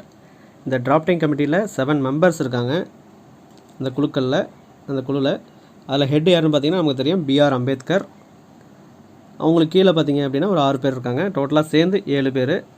இந்த 6 பேரில் யார் 7 பேர்னு பார்த்தீங்கன்னா, கோபாலசுவாமி ஐயங்கர், அல்லாடி கிருஷ்ணசாமி ஐயர், K.M. முன்சி, சையத் முகமது சாதுல்லா, மாதவ ராவ் அப்படின்னு சொல்லியிருக்காங்க, T.T. கிருஷ்ணமாச்சாரி. இவங்க தான் மொத்தம் டோட்டலாக 7 பேர். இந்த 6 and 7ல் வந்து பார்த்திங்கன்னா சின்ன சேஞ்சஸ் இருக்குது. அது B.L. மித்தர் அப்படிங்கிறவர், அவர் நோய்வாய்ப்பட்டு பாதிக்கப்பட்டதுனால அவர் வந்து ரிசைன் பண்ணிட்டார். இந்த மெம்பர்லேருந்து நான் வெளில போகிறேன் அப்படின்னு சொல்லி ரிசைன் பண்ணிவிட்டு போயிட்டார். அவருக்கு பதிலாக வந்தவர் தான் இந்த மாதவராவ். அதேமாரி டிபி கைத்தான் அப்படின்ற ஒருத்தர், அவர் பார்த்திங்க அப்படின்னா T.T. கிருஷ்ணமாச்சாரி. டிபி கைத்தானுக்கு பதிலாக கிருஷ்ணமாச்சாரி வந்திருக்காரு. இந்த டிபி கைத்தான் வந்து செத்து போயிட்டார், நோய் வந்து செத்து போயிட்டார். இவர் வந்து நோய் வந்து பாதிக்கப்பட்டிருக்காரு, உடம்பு சரியில்லாமல் இருந்ததுனால அதுக்கு பதிலாக மாதவராவ் வந்திருக்காரு. இவர் செத்து போயிட்டார், அதனால் கிருஷ்ணமாச்சாரி வந்து ரீப்ளேஸ் பண்ணியிருக்காங்க. இந்த 6th and 7th அதை மட்டும் தெளிவாக பார்த்துக்கணும். யாருக்கு பதிலாக யார் வந்தாங்க அப்படிங்கிறத கூட கேட்கலாம். அதுக்கப்புறம் பார்த்திங்கன்னா இந்த B.R. அம்பேத்கர் டீம், அதாவது டிராஃப்டிங் கமிட்டி டீம் என்ன பண்ணியிருக்காங்கன்னா, ஃபஸ்ட்டு ஷிஃப்ட்டு செகண்ட் ஷிஃப்ட் அப்படின்னு சப்மிட் பண்ணியிருக்காங்க கான்ஸ்டியூஷன் அசம்பிளிக்கு. இவங்க ரெடி பண்ண அந்த கண்டென்ட் எல்லாமே, கான்ஸ்டியூஷன், இந்திய கான்ஸ்டியூஷனுக்கு ரெடி பண்ண கண்டென்ட்டு, அது பார்த்திங்கன்னா டோட்டலாக 7653 அமெண்ட்மெண்ட்ஸ், திருத்தங்கள் சப்மிட் பண்ணியிருக்காங்க. யார் யாருக்கு சப்மிட் பண்ணி, கான்ஸ்டியூஷன் அசம்பிளியில் இருக்கிற மெம்பர்ஸ்க்கும் மக்களுக்கும் நடைமுறைப்படுத்திருக்காங்க. அதாவது மக்களுக்கும் சப்மிட் பண்ணியிருக்காங்க, இந்தமாரி நாங்கள் கான்ஸ்டியூஷன் ரெடி பண்ணிகிட்டு இருக்கோம், நீங்கள் பார்த்து உங்கள் கருத்து கணிப்பை சொல்லுங்கள், இல்லை கரெக்ஷன் இருந்தால் சொல்லுங்கள் அப்படின்ட்டு. அப்போ 2 பேருமே எல்லாம் பார்த்து என்ன பண்ணுறாங்க, 7653ல் 2473 மட்டும்தான் அக்செப்ட் பண்ணுறாங்க. அப்போ எவ்வளோ இது வேஸ்ட் ஆகிருக்கு. இருந்தாலும் எல்லாம் இந்த 2000 இதை வச்சு அதுக்கப்புறம் என்ன கரெக்ஷன்லாம் பண்ணி ஃபைனல் ரெடி பண்ணிட்டாங்க. டாக்டர் அம்பேத்கர் மேஜராக கான்ட்ரிபியூட் பண்ண இந்த டீம். அடுத்து B.R. அம்பேத்கரோட அதர் நேம்லாம் என்னென்னு பார்த்தீங்கன்னா, father of Indian constitution, first law minister, chief architect of Indian constitution, modern Manu, இதெல்லாம் வந்து அவருக்கு அதர் பேர்ஸ், அதை மற்ற பேர் இதெல்லாம் சொல்லியிருக்காங்க. இதில் மைனர் கமிட்டி அப்படிங்கிற நம்ம பார்த்தோம் அப்படின்னா மொத்தம் 13 மைனர் கமிட்டிஸ் இருக்குது. நம்ம பார்த்த மாதிரி மேலே இங்கே சொல்லியிருக்கோம் 13 மைனர் கமிட்டிஸ். அந்த 13 மைனர் கமிட்டியில் எல்லாமே தெரிஞ்சுக்க தேவையில்ல. அதில் 3 இம்பார்ட்டன்ட் கமிட்டி, அது ஹெட் யாருன்னு தெரிஞ்சால் போதும். அது பார்த்திங்கன்னா மைனர் கமிட்டியில் ஹடாக் ஃப்ளாக் கமிட்டி அப்படின்றதில் வந்து பார்த்திங்கன்னா ராஜேந்திர பிரசாத் வந்து ஹெட்டாக இருந்திருக்காரு. அடுத்து ஹவுஸ் கமிட்டியில் பட்டாபி சீதாராமையா ஹெட்டாக இருந்திருக்காங்க. லிங்குவிஸ்டிக் ப்ரிவென்சஸ் கமிட்டி அப்படிங்கிற ஒரு கமிட்டியில் வந்து பார்த்திங்கன்னா, அது மொழிவாரியாக மானியங்களை அமைக்கணும் அப்படிங்கிறதுக்காக மக்கள் ரெக்வெஸ்ட் பண்ணதுனால அதுக்கு S.K. தார் அப்படின்னு சொல்லிட்டு ஒரு ஹெட்டில், அந்த S.K. தாருங்கிற ஹெட்டில் இந்த கமிட்டி அமைச்சாங்க. இதுக்கு பேர் S.K. தார் கமிட்டின்னு கூட சொல்லியிருக்காங்க. இதை பற்றியும் கொஸ்டின் கேட்டிருக்காங்க. இந்த கமிட்டி எப்போ ஆரம்பிச்சதுன்னா ஜூன் 1948. இந்த கமிட்டி வந்து மொழிவாரியாக பிரிக்கணும் அப்படிங்கிறத அவங்க அதை வந்து சப்போர்ட் பண்ணல, அதை ரெஃப்யூஸ் தான் பண்ணாங்க. பட் இருந்தாலும் இந்த கமிட்டி தான் இனிஷியேட் பண்ணாங்க. அடுத்தது கான்ஸ்டியூஷனை எனாக்ட் பண்ணது. எனாக்ட் பண்ணுற அப்படின்னா என்னது,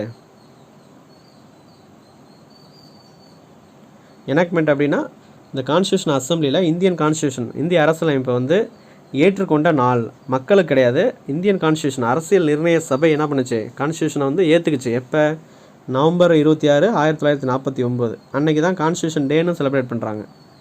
இப்போ நவம்பர் 26 வந்து கான்ஸ்டியூஷன் டே அப்படின்னு செலிப்ரேட் பண்ணுறோம். மெம்பர்ஸ், அந்த டைமில் மெம்பர்ஸ் எத்தனை பேர் இருந்தாங்க, 299 பேர் இந்தியாவோட ஆஃப்டர் இண்டிபெண்டன்ஸில். 90 பேர் பாகிஸ்தான் போயிட்டாங்க. இப்போ 299 பேரில் 284 பேர் கலந்துக்கிட்டு அந்த ஃபைனலைஸ் பண்ணி அதில் சைனும் பண்ணி கொடுத்துருக்காங்க. இந்த டேட்டு தான், அதாவது எந்த டேட்டு, இந்த நவம்பர் 26, 1949 இந்த டேட்டு தான் ப்ரியாம்பிளில் கீழே லாஸ்ட்டில் மென்ஷன் பண்ணியிருப்பான். இந்த இந்திய அரசியலமைப்பானது எழுதப்பட்டு நவம்பர் 26 1949 ஆண்டு நமக்கு நாமளே சமர்ப்பிக்கப்படுகிறோம் அப்படின்னு சொல்லியிருப்பாங்க இங்கிலீஷில் அண்ட் தமிழில்.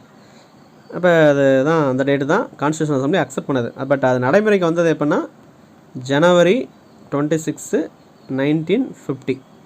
அது ஏன் அப்படிங்கிறது ஹிஸ்டாரிக்கல் ஈவெண்ட்டு லாகூர் காங்கிரஸ் மாநாட்டில் இந்தமாதிரி சொன்னதுனால அந்த ஜனவரி 26 அந்த டேட் வந்து ஒரு இண்டிபெண்டன்ஸ் டேவாக அன்றைக்கி செலிப்ரேட் பண்ணதுனால அது பண்ணியிருக்காங்க. அப்போ நவம்பர் 26, 1949 அந்த டைமில் எத்தனை விதிகள், ஷெடியூல்ஸ், பார்ட்ஸ்லாம் இருந்துச்சுன்னு பார்த்தோம் அப்படின்னா 395 ஆர்டிகல்ஸ், ஒரு ப்ரியாம்பிள். அது இப்பயும் அப்பயும் அப்படி தான் இருக்குது. இது நவ் அப்படின்னா இந்த அதுதான் ஒரு 2017 ரேஞ்சில் அந்த மாரி டேட்டாஸ் இருக்கும். 395 ஆர்டிகல்ஸ் வந்து பார்த்திங்கன்னா 465 ஆர்டிகல்ஸ் இப்போ இருக்குது. 8 ஷெடியூலில் இப்போ 12 ஷெடியூல் இருக்குது. 22 பார்ட்ஸுக்கு இப்போ 25 பார்ட்ஸ் இருக்குது. இதனால் ஆர்டிகல் ஷெடியூல்ஸ் பார்ட் அப்படின்னா அது ஷார்ட்டாக சொல்லணும் அப்படின்னா ஒரு ஹோல் இந்தியன் கான்ஸ்டியூஷனை ஃபஸ்ட்டு ஒரு 8 அட்டவணையாக ஸ்டார்டிங்கில் க்ரியேட் பண்ணியிருந்தாங்க. அந்த 8 அட்டவணைக்குள்ளே 22 பார்ட்டாக கொண்டு வந்திருந்தாங்க. அந்த 22 பார்ட்டுக்குள்ளே வேரியஸ் ஆர்டிகல்ஸ் இருக்குது. அது மொத்தம் 395 ஆர்டிகல்ஸ். இப்போ நம்ம ஒரு புக் எடுக்கிறோம், டைரெக்டாக உள்ளே போய்ட்டு கண்டென்ட்டை கொடுத்தாங்கன்னா நமக்கு தெரியாது. அதை நம்ம பிரித்து நம்ம சாப்டர் வைஸாக ஒரு யூனிட் 1 யூனிட் 2 அப்படின்லாம் நம்ம படிக்கும் போது பார்த்துருப்போம். இல்லை டாபிக் 1 டாபிக் 2ல் இப்போ நம்ம டிஎன்பிசி சிலபஸே அப்படி தான் கொடுத்துருக்காங்க. யூனிட் 1 யூனிட் 2 அப்படின்னு சொல்லிட்டு இந்தியன் கான்ஸ்டியூஷன், ஜியாகிரஃபி, ஹிஸ்ட்ரி அப்படின்னு சொல்லிட்டு அது தெரியாமல் எல்லாம் ஒன்றா கலந்துருந்தால் அது தெரியாதுல்ல, அதுக்கு தான் இதுமாரி பிரித்து கொடுத்துருக்காங்க. என்ஃபோர்ஸ்மெண்ட் இது எப்போ நடைமுறைக்கு படுத்தப்பட்டது அப்படின்னா என்ஃபோர்ஸ் டு த பீப்புள் எப்போ நடைமுறைப்படுத்தாங்க அப்படின்னு பார்த்தீங்கன்னா ஒரு சில விதிகள்லாம் இதில் இமீடியட்டாக மக்களுக்கு பயனுள்ளதாக இருக்கிறதுனால அப்போ இமீடியட்டாக அந்த சிட்டிசன்ஸ் பேஸ் பண்ண விதிகள், எலெக்ஷன் பேஸ் பண்ணி உள்ள விதிகள், ஏன்னா எலெக்ஷன்லாம் நடத்தினா தான் அடுத்தடுத்த இது பண்ண முடியும். பார்லிமெண்ட்டில் நார்மல் சட்டத்தை ஏற்றுறதுக்கு டெம்பரரி ப்ரொவிஷன்ஸு, ஷார்ட் டைட்டில்ஸ், இந்த விதிகள் ஒரு 10-15 வரும். இதெல்லாம் வந்து நவம்பர் 26 1949 அந்த கான்ஸ்டியூஷன் அசம்பிளி இந்தியன் கான்ஸ்டியூஷனை அக்செப்ட் பண்ண அன்னைக்கு நடைமுறைக்கு வந்துருச்சு. Remaining all other articles game in to force on January 26, 1950. ஏன் அப்படின்னா அன்றைக்கி தான் அந்த பூர்ண ஸ்வராஜில் இண்டிபெண்டன்ஸ் டேவாக நம்ம இந்தியாக்காரங்க பிரிட்டிஷ்க்கு எகெயின்ஸ்டாக செலிப்ரேட் பண்ணாங்க அந்த ராவி நதிக்கரையில். அப்போ அந்த இது ஒரு ஹிஸ்டாரிக்கல் ஈவெண்ட்டாக இருக்கட்டும் அப்படின்னு சொல்லி ஆகஸ்ட் 15 குடியரசு சுதந்திரம் கிடச்சிருச்சு. பட் அந்த இதில் நம்ம இது பண்ண முடியல. அதனால் January 26 குடியரசு தினமாக கொண்டாடணும்.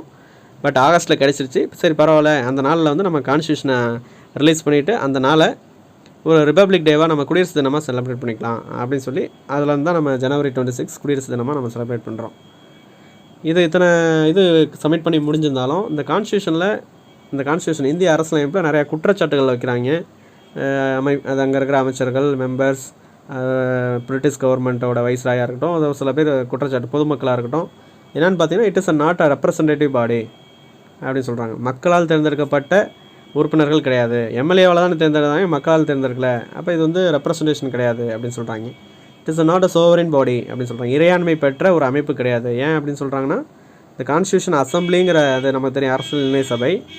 அது 1946 டிசம்பர் 9 1947 ஆகஸ்ட் 15 வரலையுமே பிரிட்டிஷ்காரன் கண்ட்ரோலில் தான் இருந்திருக்குது இந்த கான்ஸ்டியூஷன் அசம்பிளி ஹோல். இதுவும் ஆகஸ்ட் 15 நம்ம சுதந்திரம் கிடைச்சதுக்கப்புறம் தான் என்ன பண்ணியிருக்காங்க, பிரிட்டிஷ்காரன் தான் நம்ம தனியாக வாங்கி நம்ம ஓனாக நம்ம சோவரின் பாடியாக இருந்திருக்கு, இறையாண்மை பெற்ற அமைப்பாக இருந்திருக்கு. அப்புறம் இது ஒரு டைம் கன்சூமிங் ப்ராஜெக்ட் அப்படின்னு சொல்கிறாங்க. யார் சொல்லியிருக்காரு? நசீர் அகமது சொல்லியிருக்காரு. 2 வருஷம் 11 மாதம் 18 நாள் எடுத்துருக்குது. அமெரிக்காரெலாம் 4 மாதத்தில் முடிச்சிட்டான். இது ரொம்ப அதிகமாக டைம் எடுத்துக்கிட்டாங்க. இப்போ இந்த டிராஃப்டிங் கமிட்டி வந்து இது டிராஃப்டிங் கமிட்டி கிடையாது, ட்ரிப்டிங் கமிட்டி அப்படின்னு சொல்கிறாங்க. டைம் ஸ்லோவாக எடுத்துக்கிட்டனால. நசீர் அகமதுங்கிறவர் சொல்கிறாரு. இவரும் ஒரு மெம்பர் தான், இந்த பார்லிமெண்ட்டில் இருக்கிற கான்ஸ்டியூஷன் அசம்பிளியில் இருக்கிற மெம்பர் தான் அவரும். அதுக்கப்புறம் டாமினேட்டட் பை காங்கிரஸ். ஏன்னா நம்ம காங்கிரஸ் வந்து 208 பேர் நம்ம ஸ்டார்டிங்கில் சொல்லியிருந்தோம். அந்த 290 208 பேர் காங்கிரஸ், 73 பேர் முஸ்லீமு, அதர் கட்சிகள் 15 அப்படின்னு சொல்லி. அப்போ காங்கிரஸ் அதிகமாக இருந்தாலும் எல்லாம் காங்கிரஸ் டாமினேட்டட் பை காங்கிரஸ் அப்படின்னு யார் சொல்கிறா? கிரான்வைல் ஆன்ஸ்டைன் அப்படின்னு சொல்லி அவர் சொல்கிறார். அடுத்தது dominated by lawyers and politicians அப்படின்னு சொல்கிறாங்க. ஏன்னா நேரு, பட்டாபி சீதாராமையா, வல்லல்பாய் பட்டேல், காமராஜர்லாம் லாயர்ஸ் அண்ட் பொலிட்டீஷியன் தான். இவங்க 2 பேரும் லாயர்ஸ், பொலிட்டீஷியன்லாம் காமராஜ், வல்லல்பாய் பட்டேல்லாம் பொலிட்டீஷியன்ஸ். அப்போ அவங்க தான் அந்த 299 இந்திய மெம்பர்லேயும் அவங்க தான் இருக்கிறாங்க. நார்மல் மக்கள் இருக்காங்களா? இல்லை. விவசாயி மக்கள் இருக்காங்கன்னா இல்லை அப்படின்ற மாதிரி ஒரு குற்றச்சாட்டு வைக்கிறாங்க. இது பொதுமக்களை வைக்கிறாங்க. அடுத்த டாமினேட்டட் பை ஹிந்து மதத்தை சேர்ந்தவங்க தான் அதிகமாக இருக்காங்க அப்படின்னு சொல்கிறாங்க. மதச்சார்பற்ற நாடுங்கிறீங்க, ஆனால் ஹிந்துவில் இருக்கிறவங்க தானே அதிகமாக இருக்காங்க அப்படின்னு சொல்லி இது ஒரு குற்றச்சாட்டு. யார் வைக்கிறா? வி சைமன்றவர் பாடி ஆஃப் ஹிந்து அப்படின்றாரு. சர்ச்சில் அப்படிங்கிறவர் இந்தியா வைஸ்ராயாக இருந்தார். எப்போ? செகண்ட் வேர்ல்டு வார் டைமில் இங்கிலாந்தோட பிரதமராக இருந்தார். அப்போ அவர் பார்த்திங்க அப்படின்னா டாமினேட்டட் பை ஒன் கம்யூனிட்டி அப்படின்னு சொல்கிறாங்க. இப்போ ஹிந்து தான் அதிகமாக இருக்காங்க, டாமினேட்டட் பை ஒன் கம்யூனிட்டி அப்படின்னு சொல்கிறாரு இந்த சர்ச்சிலுங்கிறவர். இன்னொரு ஒரு காந்தியை பற்றி தப்பாகவும் பேசியிருக்காரு. அது என்னென்னா காந்தி ஒரு அற நிர்வாண பக்கிரி அப்படின்னு செகண்ட் வேர்ல்டு வார் டைமில் இவர் சொன்னவரும் இவர் தான். இம்பார்ட்டன்ட் ஃபேக்டை பற்றி சொல்லியிருப்பாங்க. அரசியலமைப்பின் சின்னம் இதுன்னா எலிஃபெண்ட் சிம்பிள் அப்படின்னு சொல்லலாம். லீகல் அட்வைசர் சட்ட ஆலோசகர் யாருன்னா பிஎன் ராவ். எம்என் ராவ் இருக்குது, அதையும் கன்ஃபியூஸ் ஆகிடக்கூடாது. எம்என் ராவ்ங்கிறது 1934 நமக்கு இது அரசியலமைப்பு வேணும் அப்படின்னு முத கோரிக்கை வச்சார் அவர் தான். பட் இவர் வந்து lawyer. Secretary of constitution assembly, சிஏவோட செக்ரட்டரி யாருன்னா ஹச்விஆர் ஐயங்கர். இது கூட கொஷின்ஸ்லாம் கேட்கலாம். சீஃப் டிராஃப்ட்ஸ்மேன், தலைமை வரைவாளர் ஆஃப் இந்தியன் கான்ஸ்டியூஷன் யாருன்னா எஸ்என் முகர்ஜி. இதுக்கு முன்னால் ஒரு முகர்ஜி பார்த்தோம், ஹச்சி முகர்ஜின்னு அவர் வைஸ் பிரசிடெண்ட்டாக போட்டிருந்தாங்க ராஜேந்திர பிரசாத்துக்கு. இவர் வந்து எஸ்என் முகர்ஜி, அதனால் பேரை மாற்றிடக்கூடாது, இன்சியல் சேஞ்ச் ஆகும். இந்தியன் கான்ஸ்டியூஷன் கேலிகிராஃபர், அதாவது நம்ம இந்தியன் கான்ஸ்டியூஷன் அந்த ஒரு எழுதப்பட்ட அரசியலமைப்பு நமக்கு தெரியும். நீளமான லென்த்தியஸ்ட்டு அந்த ரிட்டன் கான்ஸ்டியூஷன் நமக்கு தெரியும். 2 years 11 months 18 days ஆயிடுச்சுன்னு தெரியும். 60 லட்ச ரூபா செலவு பண்ணி இது பண்ணியிருக்காங்க.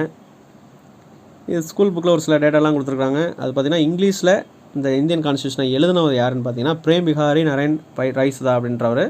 ஹிந்தியில் யார் எழுதுனாங்கன்னு பார்த்தீங்கன்னா வசந்த் கிருஷான் வைத்யா அப்படின்றவர் எழுதிருக்கிறாரு, மொழிபெயர்த்துருக்காங்க. அது மொழிபெயர்த்ததை அழகுபடுத்தி கலர்லாம் கொடுத்து அழகுபடுத்தினது, பூலாம் டெக்கரேட் பண்ணி இந்த பிரேம்பலில் இதுமாதிரி அழகுபடுத்தினவங்க பார்த்தீங்கன்னா இங்கிலீஷில் ராம் மனோகர் சின்ஹா அப்படின்றவர் பண்ணியிருக்காரு. இந்த சைடு ஹிந்திக்கு நந்தலால் போஸுங்கிறவர் டெக்கரேட் பண்ணியிருக்காரு. இதெல்லாம் ஸ்கூல் புக்கில் இதுவும் கேட்கலாம், கொஷின் கேட்கலாம். இப்போலாம் வந்து நம்ம வந்து அது டைப்டு ஃபார்மேட்டில் மாடர்ன்லாம் புக்கெலாம் வந்துருச்சு. லட்சுமிகாந்த் அந்தமாரி நிறைய புக்ஸ்லாம் வந்திருக்கு. டைப்பிங் ஃபார்மேட்டில் நம்ம படிச்சுட்ருக்கோம். ஸோ இதுதான் யூஸ்ஃபுல்லான content. History and making of Indian constitution இல்லை மேக்கிங் ஆஃப் இந்தியன் கான்ஸ்டியூஷன். இப்போ கான்ஸ்டியூஷனாக என்னென்னு பார்த்தோம். இதில் மேக்கிங்கில் வந்து டிமாண்டை ஃபஸ்ட்டு 1934 எம்என் ராய் வச்சார். 1935 காங்கிரஸ் கட்சிக்கார சார்பாக ஓவராலாக வச்சாங்க. 1938 ஜவஹர்லால் நேரு இந்தியன் நேஷனல் காங்கிரஸ் மூலிமா அவர் கோரிக்கை வச்சுருந்தார், தனிநாடு எங்களுக்கு தனிப்பட்ட அரசியலமைப்பு வேணும் அப்படின்னு. 1940 இந்த கோரிக்கையெல்லாம் ஏற்று பிரிட்டிஷ்காரன் ஒரு ஆஃபர் விட்டுருந்தாங்க. அதுக்கு பேர் ஆகஸ்ட் ஆஃபரு. பட் அதில் வந்து நீங்களும் நாங்களும் சேர்ந்து தான் பண்ணலாம், செகண்ட் வேர்ல்டு வார் முடிஞ்சதுக்கப்புறம் தான் பண்ணோம் அப்படின்னு லென்லிஸ்கோ வந்து சொன்னார். அதை கம்பேர் பண்ணும்போது 1942 சர் சார்ஃபோர்ட் கிரிப்ஸ் என்ன சொல்லியிருக்காரு, செகண்ட் வேர்ல்டு வார் முடிஞ்சதுக்கப்புறம் உங்களுக்கான கான்ஸ்டியூஷன் நீங்களே உருவாக்கிங்க அப்படின்னு சொல்கிறாரு. அதை கம்பேர் பண்ணும்போது அதாவது லார்ட் லென்லிஸ்கோ சொன்னதை விட இது வந்து பெஸ்ட்டாகவே இருந்திருக்கு அப்படின்னு சொல்லியிருக்காங்க. இப்போ காந்தி வந்து அதை அக்செப்ட் பண்ணல. இது வந்து போஸ்ட் எய்டட் செக்கு, பின் தேதியிட்ட காசோலை மாரி தான் நீங்கள் சொல்கிறது இருக்குது, எதுக்கு எடுத்தாலும் போருக்கு பெண் சொல்கிறீங்க, அதை நாங்கள் ஒத்துக்க முடியாது அப்படின்னு சொல்கிறாரு காந்தி. இப்போ செகண்ட் வேர்ல்டு வார் 1946 முடியுது. 1946 வந்து கேபினெட் மிஷன் வராங்க. அதில் 3 பேர் இருக்காங்க. அந்த 3 பேரும் சேர்ந்து உங்களுக்கான கான்ஸ்டியூஷன் நீங்கள் உருவாக்கிக்கலாம், அதுக்கு அரசியல் நிர்ணய சபை ஃபஸ்ட்டு க்ரியேட் பண்ணுங்கள். அந்த அரசியல் நிர்ணய சபையில் இந்த ரூல்ஸ் அண்ட் ப்ரொசீஜரை பேஸ் பண்ணி 389 பேர் உறுப்பினர் எடுத்திருக்காங்க அப்படின்னு சொல்லி அதெல்லாம் பண்ணியிருக்காங்க. அப்போ 1946 இந்தியா வந்து பார்த்திங்க அப்படின்னா 11 மாகாணங்கள், 565 பிரின்ஸ்லி சுதேச மன்னர்கள், 4 யூனியன் பிரதேசங்கள் மாரி 4 சீஃப் கமிஷனர் ப்ரொஃபஷன்ஸ்லாம் இருந்திருக்குது. அதில் ஓட்டு எண்ணிக்கை. அதுக்கப்புறம் காந்தி ஜன்னாவுக்கு அது பிடிக்கல. Constitution assembly first meeting conduct பண்ணது 1946 டிசம்பர் 9. அதில் 73 பேர் முஸ்லீம் லீக் கட்சி தனிநாடு கொள்கை வேணும் அப்படின்னு சொல்லி கலந்துக்கல. 93 பிரின்ஸ்லி மெம்பர்ஸும் கலந்துக்கல. அப்போ தற்காலிக தலைவராக சச்சிதானந்த சின்ஹா தேர்ந்தெடுக்கப்பட்டாங்க. அடுத்து பார்த்திங்கன்னா 1946 டிசம்பர் 11 வந்து பர்மனன்ட் பிரசிடெண்ட்டாக ராஜேந்திர பிரசாத் எடுத்தாங்க. அவங்களுக்கு வைஸ் பிரசிடெண்ட்டாக ஹச்சி முகர்ஜி, விடி கிருஷ்ணமாச்சாரி போட்டாங்க. 1946 டிசம்பர் 13 ஒரு முக்கிய நிகழ்வு நடந்துச்சு, அப்ஜெக்ட் ரெசல்யூஷன் சொல்லுவாங்க. அது யார் பண்ணாங்க அப்படின்னு பார்த்தீங்கன்னா ஜவஹர்லால் நேரு தான் முன்மொழிந்தார். எங்கே பண்ணார் அப்படின்னா கான்ஸ்டியூஷன் அசம்பிளியில். 1947 ஜனவரி 22 அப்ஜெக்ட் ரெசல்யூஷன் வந்து கான்ஸ்டியூஷன் அசம்பிளி அக்செப்ட் பண்ண நாள். பட் இருந்தாலும் இந்த முகமது ஜின்னாவுக்கு பிடிக்கல, எனக்கு தனி நாடு வேணும் அப்படின்னு சொல்லியிருக்காரு. இதுக்கு சப்போர்ட் பண்ணவர் மவுண்ட் பேட்டன் பிரபு வந்து இந்தியாவும் பாகிஸ்தானும் செப்பரேட் பண்ணிக்கலாம் அப்படின்னு சொல்லி சொன்னவர். அப்போ இவர் சொன்னதுக்கப்புறம் நிறைய அந்த இதில் இருக்கிற கலந்துக்காத மெம்பரும் எல்லாம் கலந்து 389 பேரும் கான்ஸ்டியூஷன் அசம்பிளிக்கு வராங்க. ஏதோ நாட்டை பிரிக்க போகிறாங்கப்பா, வாங்க போய் பார்க்கலாம் அப்படின்னு சொல்லிட்டு. அதனால் ஜூன் 3 பிளான் தான் இந்தியன் கான்ஸ்டியூஷன், இந்தியன் இண்டிபெண்டன்ஸ் ஆக்ட்டுக்கு வழிவகுத்தது அப்படின்னு சொல்கிறாங்க. இது ஆகஸ்ட் 14 பாகிஸ்தான் தனியாக பிரிஞ்சு போயிட்டாங்க. 15 இந்தியாவுக்கு சுதந்திரம் கிடச்சிது. அதுக்கப்புறம் ஜூன் 3 பிளானில் நிறையா, அதாவது பாகிஸ்தான் இந்தியா தனியாக பிரியறதுனால அங்கே இருக்கிற மெம்பர்ஸ்லாம் நீங்கள் எந்த பக்கம் போகணுமோ போய்க்கோங்க, ஃபைனலைஸ் பண்ணிக்கலாம் அப்படின்னு சொன்னதுக்கப்புறம் 389 பேரில் 90 பேர் பாகிஸ்தான் சைடும் 299 பேர் இந்தியா சைடில் வந்திருக்காங்க. அதில் 299 229 பிரிட்டிஷ் இந்தியன் ஸ்டேட்டு, 70 பேர் பிரின்ஸ்லி ஸ்டேட் மெம்பர்ஸ். அப்போ கான்ஸ்டியூஷன் அசம்பிளி ஒரு இறையாண்மை பெற்றதாக இருந்திருக்குது, ஒரு சட்டமன்றமாகவும் இருந்திருக்கு, கான்ஸ்டியூஷனை மேக் பண்ணிகிட்டு இருந்திருக்காங்க. Other functions national flag, anthem, national song இதெல்லாம் அக்செப்ட் பண்ணியிருக்காங்க.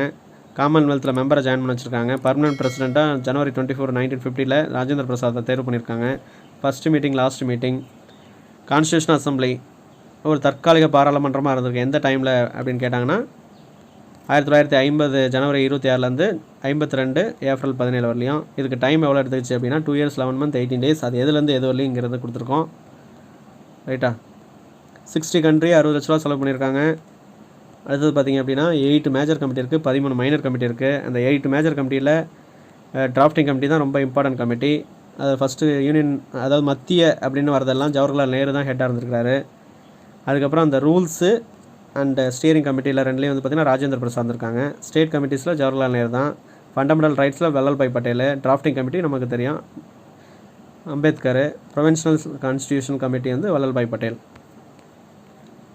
இந்த டிராஃப்டிங் கமிட்டியில் மெம்பர் 7 பேர். பிஆர் அம்பேத்கர், கோபாலசாமி ஐயங்கர், 7 பேர் இருக்காங்க. அது பிஎல் மித்தருக்கு பதிலாக மாதவராவும், டிபி கைத்தானுக்கு பதிலாக கிருஷ்ணமாச்சாரி வந்திருக்காங்க. 2 ஷிஃப்ட்டு சப்மிட் பண்ணியிருக்காங்க. அதில் 7653 திருத்தங்கள் சப்மிட் பண்ணி அதில் அக்செப்ட் ஆனது 2473 தான். அவருக்கு கான்ஸ்டியூஷன் அசம்பிளி அதாவது பர்ஃபெக்டாக நல்லா க்ரியேட் பண்ணதுனால பிஆர் அம்பேத்கருக்கு அதர் நேம் வந்து இதெல்லாம் சொல்லியிருக்காங்க. மைனர் கமிட்டியோட இது தான் அடாக் கமிட்டி. அது head Rajendra Prasad. House committee Pattabhi Sitaramayya. Linguistic provinces committee S K Dhar. அதுக்கப்புறம் கான்ஸ்டியூஷனல் அசம்பிளி வந்து இந்தியன் அரசியலமைப்பு வந்து கான்ஸ்டியூஷனல் அசம்பிளி அக்செப்ட் பண்ணது வந்து November 26, 1949. அது கான்ஸ்டியூஷன் டேவாக கான்டாக்ட் பண்ணுறாங்க. அந்த சைன் பண்ணது வந்து பார்த்திங்கன்னா 284 பேர்.